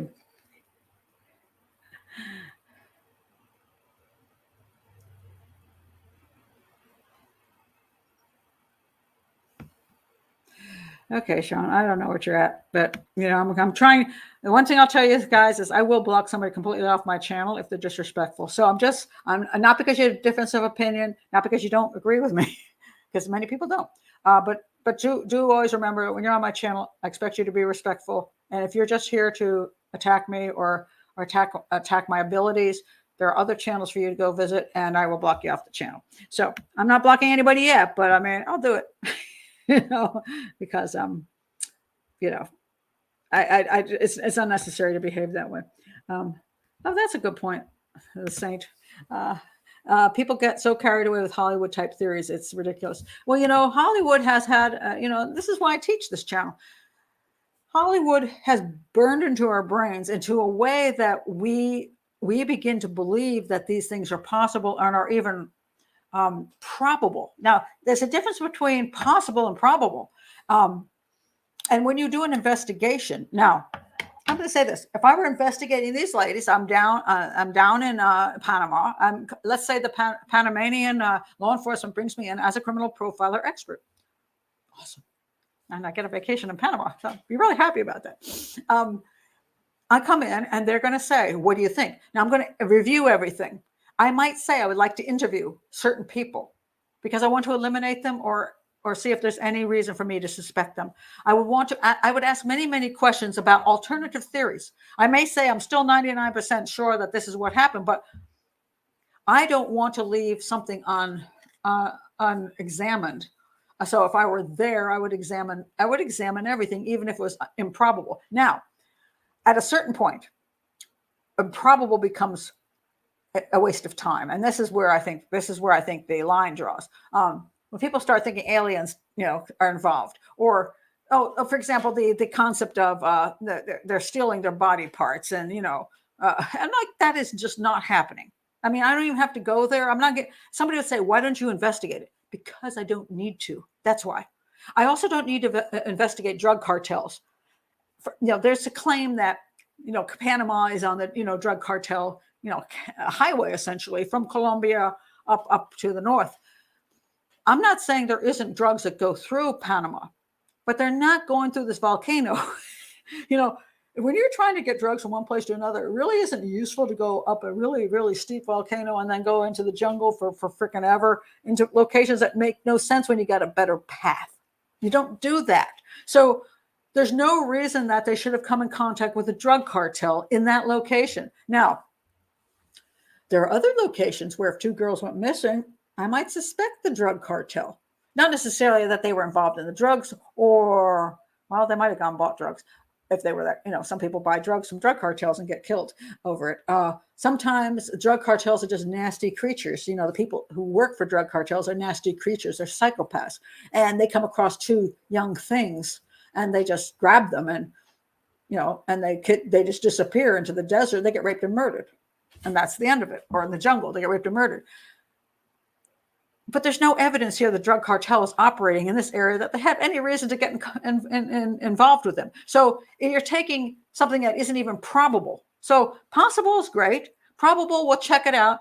But if it's not probable at all, shouldn't waste our time on it. We only have so much time in life, and going down every rabbit hole because one can is not an intelligent thing to do. And it's a waste of time. It's a waste of money. It's a waste of manpower. And so when people come in and start accusing the Panamanian government of not going after every dude on the block, the Panamanian government's like, look, or as far as we can see, the girls died a natural death. I mean, unfortunate accident type of natural death in the jungle. And that's the way it is. And we're not going to take our very limited funds. We got people we do need to go after. We got other investigations we got to, that are important. We're not going to sit here and waste all our manpower and all our money going down rabbit holes because you decided that this one guy, he made a funny face. Yeah. No, that's the whole point. Just don't go there because it's not necessary. Let's see. Let me see if there's anything else here before I take off for the night, because I've almost been on here a long time. Benny, I really like your logic, Pat. Can you do a profile on good old Ted Bundy, as there are many different opinions on him, like his IQ and his motives, but most is just made up. Yet, I might do something one day, but I'm actually going to tell you something. I have sometimes Dr. Todd Grande, his channel. Sometimes I've had a couple times when I've said I don't agree with him. I don't whatever, and I've had some times when I do agree with him. Watch his thing on Ted Bundy. He did a great job on Ted Bundy. He really did, because as he pointed out, Ted Bundy was nothing special, and he did a really great video on that. So go look at that. I probably will get to Ted Bundy one day, but go over and watch Dr. Grande's thing on Ted Bundy. It was excellent, absolutely excellent. So let's see.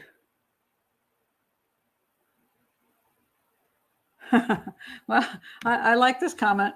I'm certain now that we need professional investigative jurors to act in all cases as jurors. Let me do a thumbs up of those girls. And you have proven over and over and again how little untrained people have no business deciding on these things. I'm not, it's kind of funny because I'm a renegade in my industry. I didn't come through the proper channels, and I've been called a fraud by many. They'll think I'm untrained. But I don't have a problem how a person gets from point A to point B, because we have different methodologies. For example, you can, if you wanted to fix a car, you could go to mechanic school to learn how to fix a car. But if you worked with your Uncle Carl since you were 3 years old, and Uncle Carl was a brilliant mechanic, and you trained with him for the last 20 years on every car known to man, I'm going to say 2 years at auto mechanic school, 20 years with Uncle Carl. I'm going to go with the guy with Uncle Carl. So I don't care how you get here. I want to know when you get here, you have ability and the training and the methodology to be able to do the job. So the problem with jurors isn't that some of them aren't intelligent and couldn't be good jurors. The problem is we're just picking everybody off of a bus stop. We have no qualifications for them at all. They haven't had to show any level of ability to be on the jury.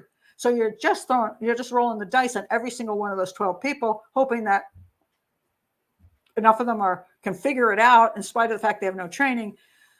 And that's just sad. And again, some people on the internet, sometimes I run into somebody on the internet who isn't, shall we say, trained well in a particular area, but I'm surprised at how logical they are and intelligent. So I just don't discount people without the proper, quote, educational training or, backgrounds, because some people have just done so much study on their own. That's how I got there. So much study on their own, so much experience that they know things, and they have that ability. So when people get together, whether you came from here, the question is, are you here? And but I think because of the internet being able to spread so much information, we've got people taking advantage of that, and people going crazy over stuff that they don't understand that it's probably not necessary to go crazy over. But so much stuff is made believable. I mean, when you hear somebody on there and they're telling you these things and they make it sound like it's true, And some of these documentaries, it's not just the internet, it's that horrible documentary, which I will link below as soon as I get off the show, because I forgot. That horrible documentary, Into the Womb, they got experts that were idiots. And I'm like, where did you find these people? And they made conclusions that were ridiculous.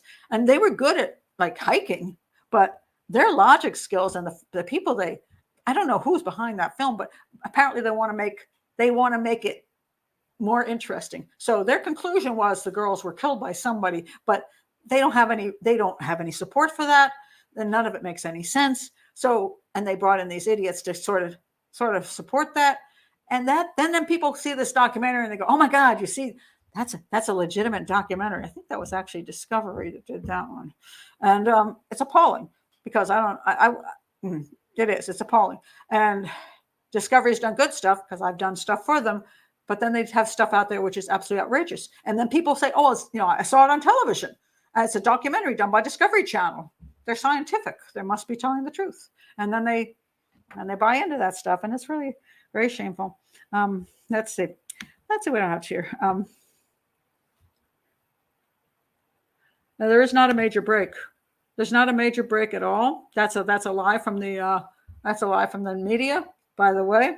There is not a major break. The media, I did a show on that. If you go back just a few videos, I did a thing about the supposed bombshell stuff.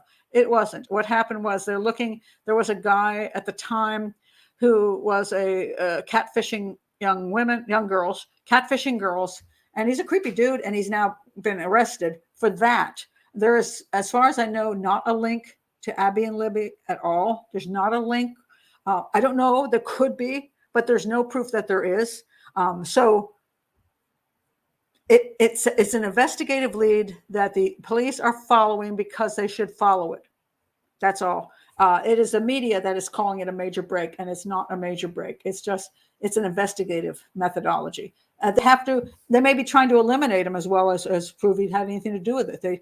They're just doing due diligence. Doing due diligence is not a major break. Now, if they do their due diligence and it turns out there is a connection to the girls, then it's a major break. But there's no proof of that, and that's just the media saying that there is when they don't have that evidence. And that is, to me, malpractice on the media's part. So I don't like it. I don't mind if there is a major break. It would be great, but I don't like it when the media says something they have no validity for, because that's misinformation. So let's see. I don't know what other country you want to go to. Let's see. I'm trying to see what I have. Almost every country I've been to, I've had a wonderful time. So I like most of every country I've been to has wonderful people and wonderful cultural things to experience. And so, I mean, I wouldn't live in every country, but I sure enjoy visiting there and appreciating what the people's life there, the way they live.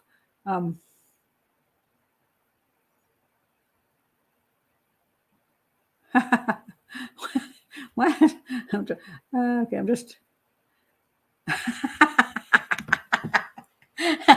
Forever says, I've had more dumb accidents and injuries in the U.S. than anywhere in the world. Overconfident. And, we often fall off of the sidewalk. I went and bought some food at a place I always get my food at. And I ran right out and fell right off their sidewalk because their sidewalk had like a little piece like this. And I hit it with my toe. I went down smashing on the ground, and some people came pick me up off the ground and handed me back my food. And amazingly enough, I didn't have any injuries at all. It was like kind of cool, but that was just down the street. So you're right. You never know. Claudia says you've never had any interest in the USA. Well, I'll tell you a funny thing, Claudia, just for the sake of telling you this. What I've learned in life is that sometimes we don't get entranced by something. We don't get attracted. I had that problem with the state of Hawaii because when I always thought Hawaii, I don't know, nothing. Even though it looked like a pretty state, I never had any interest in going there. As far as I was concerned, it was like Miami in Florida, which I turned out I liked very much. So go figure that too. So one day I had a friend who was over there, and she said, why don't you come over? And I did. just because I could. And I fell in love with Hawaii, and I've been back 5 times. So, I was surprised how much I loved that place. I was never interested in it, but when I got there, I was totally in love. So I found that, it's true. You get attracted to places, and those are the places you want to visit, but you might be surprised. Someday you might end up in the US and say, wow, I never thought I'd like it here, but I'm enjoying myself. Just keep that in mind. That is not true. Backpack was not found near a tree in the canyon. No, the backpack was in the water. It had been caught on a branch thing. The water was in all the phones, and it was inside. There was definite evidence that had been in the water and dragged through the water. So you're going to hear a lot of things, especially on the internet. People are going to put out information that's not true, and then there's the proof that, oh my God, somebody carried it along, and it was never in the water, and they carried it. And again, I don't even care if that were true. Let's say the girls, I don't know, dropped the backpack. Of course, they had the phone for all this time. So it's okay. After 11 days, they dropped the backpack or left it on a rock. Okay. Let's say they left the backpack on a rock, all nicely put together. And then their bodies were carried away. And then some local guy came down to get some water from the stream, and he saw this backpack sitting there. Maybe the woman who found it. Let's say the woman who found it. She found a backpack. She says, oh, look at this. She brings it up and looks in and says, oh my God, I heard about girls going missing. This looks like American Girl stuff. So there's American money in here. I better take this to the police. Okay, let's say it was sitting on a rock, totally dry. And what's the point? What's the point? So people are trying to say, okay, well, it didn't have any water in it, which is not true. Didn't have any dirt, which is not true. That somebody took the backpack away from the girls and then let the girls use the phones, or they faked using the phones this whole time. They were in some shack someplace, and every day the killers turned the phones on to make it look like the girls were looking for emergency stuff for 11 days. And then they went and found a place to go. They threw the bones after they killed them. They threw the bones into a river, and then they went up the river and sat the backpack. Oh, come on. This is not the way people do things. That's why I say I'm even trying to make this a scenario, and it's ridiculous. I can't even make a scenario that makes sense. This is just no. So this is a problem again. This misinformation that is now made into something that makes no sense. Okay, so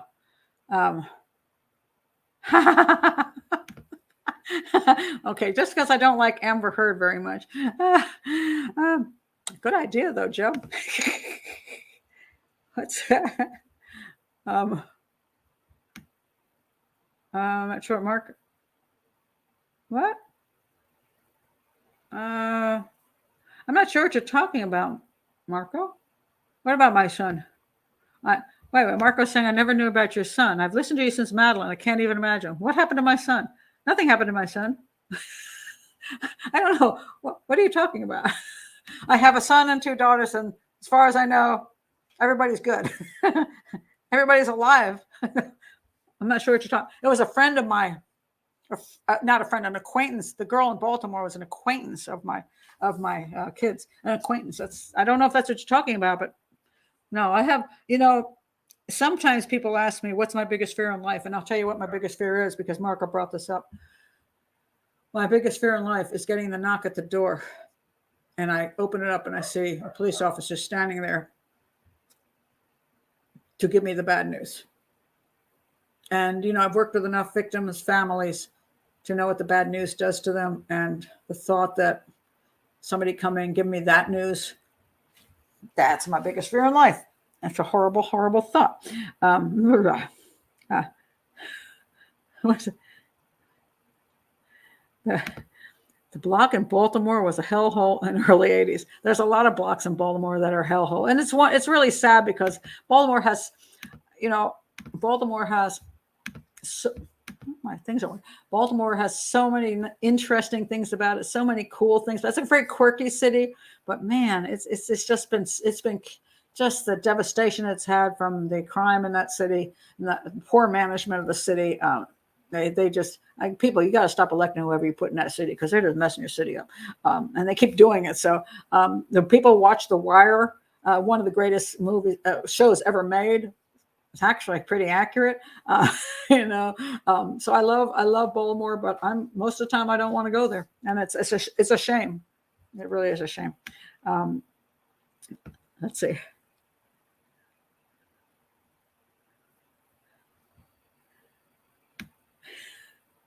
Okay, I'm avoiding some of these. Okay.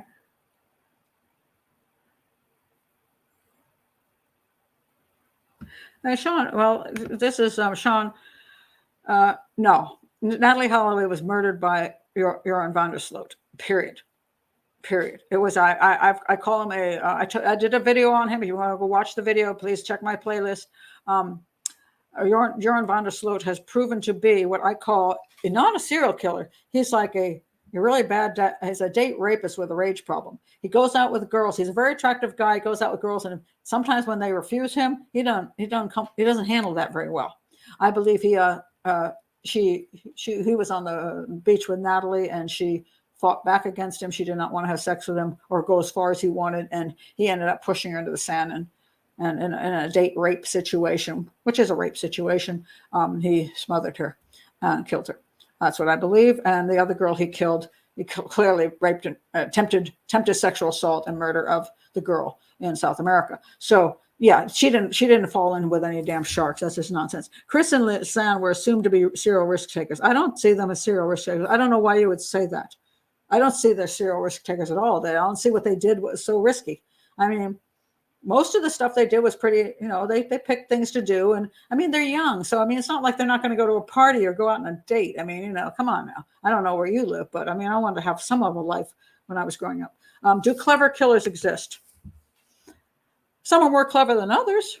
That's for sure. I mean, I'm going to try to think. That might be a question I'm going to answer on one of my hangouts. What's the cleverest killer I know? That's going to be a good question. Check out my hangouts. I do them once a week. I usually pick a certain question I want to focus on, but I might focus on that question. Who is the cleverest serial killer that I've ever encountered, or cleverest killer? It's a good question. And, killers have a variety of IQ, just like all of us do.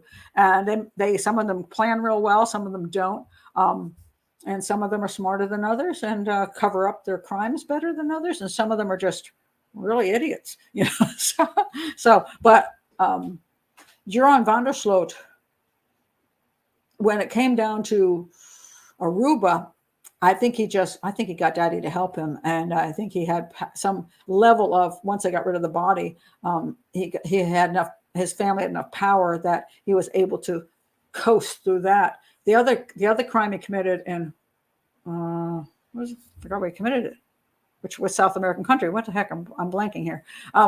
When he killed her, he was an idiot. He was a total idiot. So that's why he got caught. It helps when you're an idiot, because then, but sometimes you're smart on one crime and an idiot on another one. But he doesn't plan crime. See, Joran van der Sloot did not plan either crime. I say he's a date rapist with a rage problem. So it's not like a serial killer says, okay, I'm going to get a girl today. I'm going to put a rape kit in my trunk. I'm going to get I'm going to only pick this girl.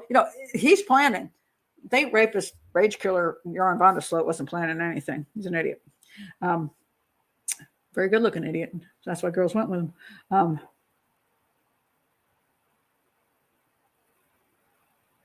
Not sure what that means, so I can't comment on that.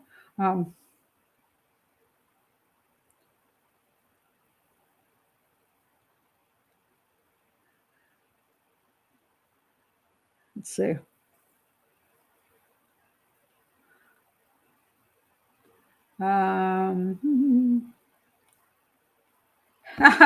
Well, that's okay. Let me comment on this one. People who get caught tend not to have that kind of patience to make fake calls for 11 days. Nobody the girls weren't kidnapped. That's the whole point. You can make up stories that somebody's being really super clever and doing all that crap. Who's the super clever person, and why are they doing this? None of it makes sense. I can tell you from a massive amount of experience, nobody's going to do that. That's the problem. Nobody's going to do that. That's an interesting one. Florence says, feet are often found in shoes that wash up on shore here in Seattle. The foot disarticulates from the leg at the ankle through decomp. Thank you, Florence.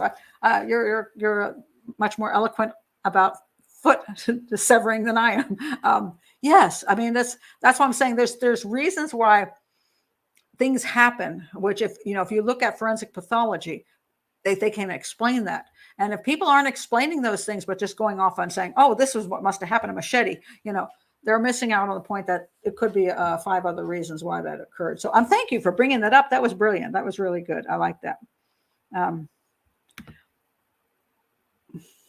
Well, they started, and one of the issues was when you're trying to do the full scale search, if you're down in like one of those little canyon places in the water and you're not seeable and the dogs can't smell you because of the water, so they're not going to find you. That's all there is to it. If I don't remember, somebody asked me to do a video on Chandra Levy because she went missing and people were looking for her in DC. I had psychics contact me. She's in Shenandoah National Park. She's in somebody's backyard. Blah blah blah. She turned out eventually to be found in Rock Creek Park in Washington D.C. Exactly where she was going. And the police search never found her. Now, some people are going to claim, well, that's because she wasn't there at the time. And then the body was, no. They just didn't find her. There's a lot of land. And sometimes you just, especially a jungle. Rock Creek Park is like small in comparison to the jungle that they were trying to find her in, the 2 girls in. I mean, that's a big, big place. And they can only do what they can do. And they just didn't come up with her. So there you go. And that's why usually bodies are found by joggers, dog walkers. In this particular case, bones just washed up at certain places eventually. Let's see.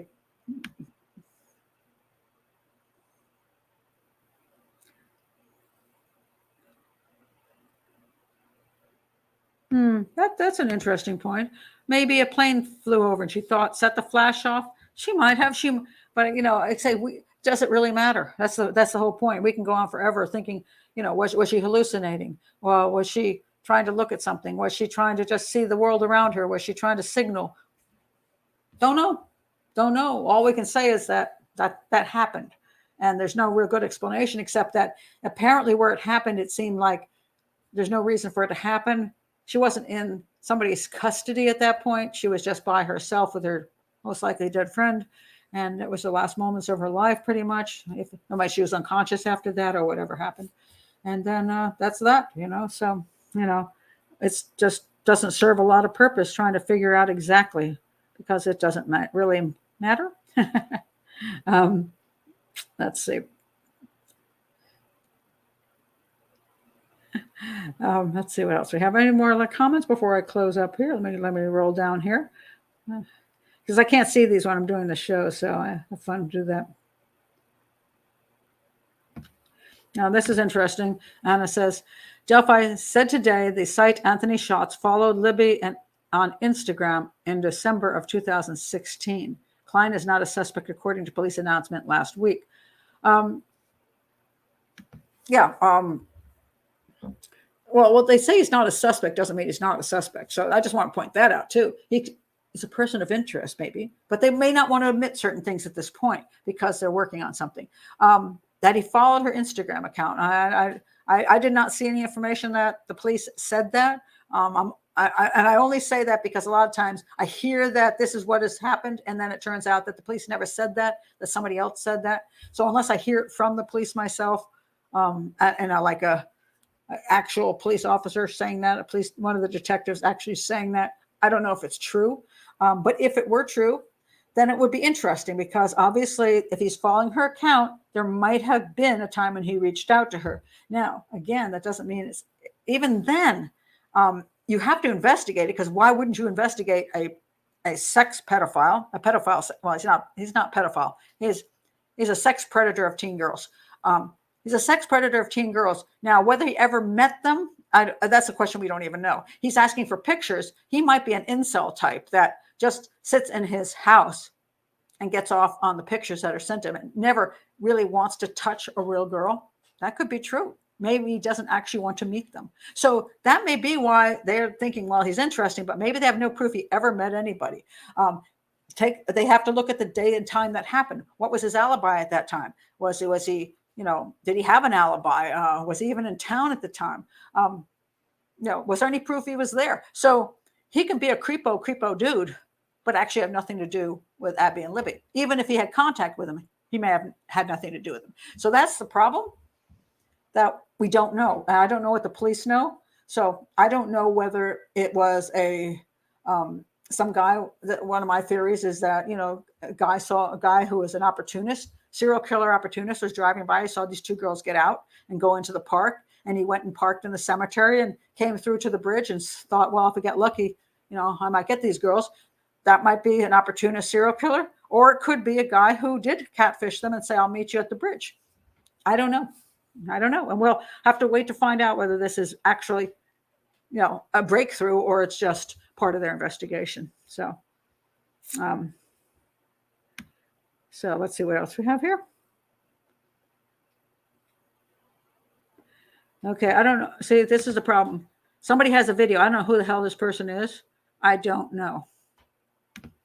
And because I don't know, and if I don't have proof from the police, so many people on the internet were saying things that just simply aren't true. And I don't trust it. And I don't think anybody should trust it unless they can actually say the police said this. And I have proof of that. Otherwise, we shouldn't pay attention. Yes, I have looked into Zodiac, and I have to do a thing on it one day. But I got to do so much work because I have to go back and look at all the things I've thought and research the whole thing over again. It's definitely not the guy who said it was his father who wrote a book. That's all garbage.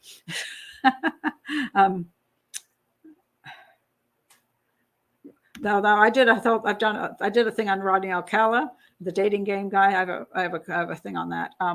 He was so creepy. His date refused to go out with him. No, she liked him on the show. She thought, because everybody's creepy on the show. Let's face it, that was the way the show was run. It's like, what do you think about this? Oh, I think, baby, that, and it's just like really sleazy. And so you always end up kind of picking a sleazy dude. But then once she actually talked to him outside of that, he creeped her out. So, Bundy was not on the show. Bundy was a whole different methodology. But that guy Alcala was about pretending he was a photographer of sorts, and so his whole thing was luring girls by saying he was a photographer. Come and let me take pictures of you, and girls love to have their pictures taken. Oh my God. I eat macadamias all day. Oh no, there's many more things, but better things in Hawaii than macadamias. So you want to eat spam musubi, which is spam on the rice with the seaweed wrapped around it, and you want to have masala. I'm going to draw a blank here now. The donuts they make there. Donuts. What are they called? I'm just blanking. They're great. They're really tasty donuts. Anyway, I'm just blanking here. Anyway. There's no predator ring. I don't know who's talking about any predator ring. Are you talking about with Delphi? There's no predator ring with Delphi. That's again, that's not the way things work. And people like to exaggerate the sex predator ring stuff. Or if you're talking about Madeline McCann, definitely knows no predator ring. I'm not sure which one you're talking about, but I don't know if any predator rings. Macadamias are talk. Let me see what else I have here before I close out. Okay. Oh my God, I'm going to right to the end now. Donuts will be acceptable. What the heck? I'm gonna Google because it's going to drive me nuts now. Because I eat them in Hawaii all the time, and there's a famous place where you get them, and they're Portuguese. The Portuguese donuts is what they are. And hold on a second. I just got to do this because it's going to make me crazy. Donuts. I know it. Malasadas. I'm confusing I'm thinking India, masala dosas, but I'm like, no, masala dosas. The malasadas, and they're just delicious donuts. And they got a couple places that sell them in Honolulu, which is just fantastic. So the one thing people don't eat much of there is pineapple. So, it's spam and malasadas. Spam and malasadas, just so you know. All right, I'm gonna close out for tonight. So anyway, I said this is one of the cases that I think the internet has really gotten out of hand on, and I do hope that it really is a closed case, folks. It's a closed case because all the evidence points to it was a tragic accident, and there's no reason to take it further than that because that's what it is. And there are other cases which, are unsolved homicides. This is not one of them.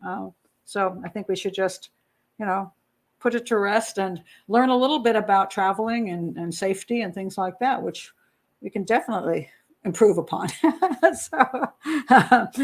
Because we all, anytime we travel, we should,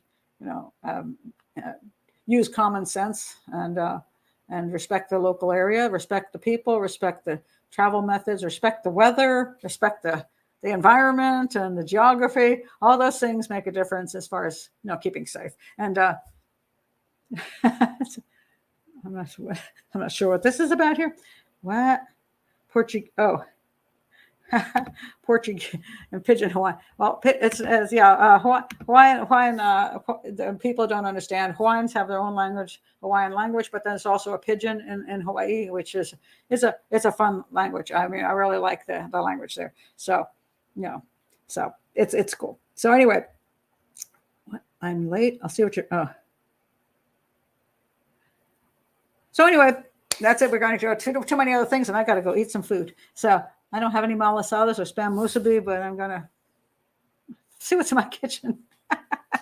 So I'm glad you're all here today, and hope you all learned something. Sorry about my few technical problems as usual. I don't know why I have these problems. I have problems with those damn pictures. They drive me crazy because you don't realize they're still on and you haven't clicked them off, and they're a pain in the butt. So anyway, if you're still here at the end, please do like and subscribe and share with any crime channels. If you know people who still believe these girls are murdered by somebody, share this so that they can, learn something, hopefully. So thank you, Nicole, Christine, and Sone. I'm not sure how to pronounce your name. Glitterbug, Marco, forever. So many great people here. So I'm glad you're here, and I'm glad for all your questions, because that helps me think through what people are thinking, and being able to understand where some of the problems come in too, about how people view cases and where they get caught up in things that are, maybe need to be explained better. And also, I got great information on feet. So some of you have information I do not, or I can't remember at the time. So y'all been great. So anyway, thank you all for being here. It's just awesome. So I'll see you next time. Bye. Wait, I've got problems again. Some people say they come here just to watch me mess up. So, it's like, okay, that's okay. So now I'm trying to finish my broadcast here properly. Am I hitting the right things in front of me?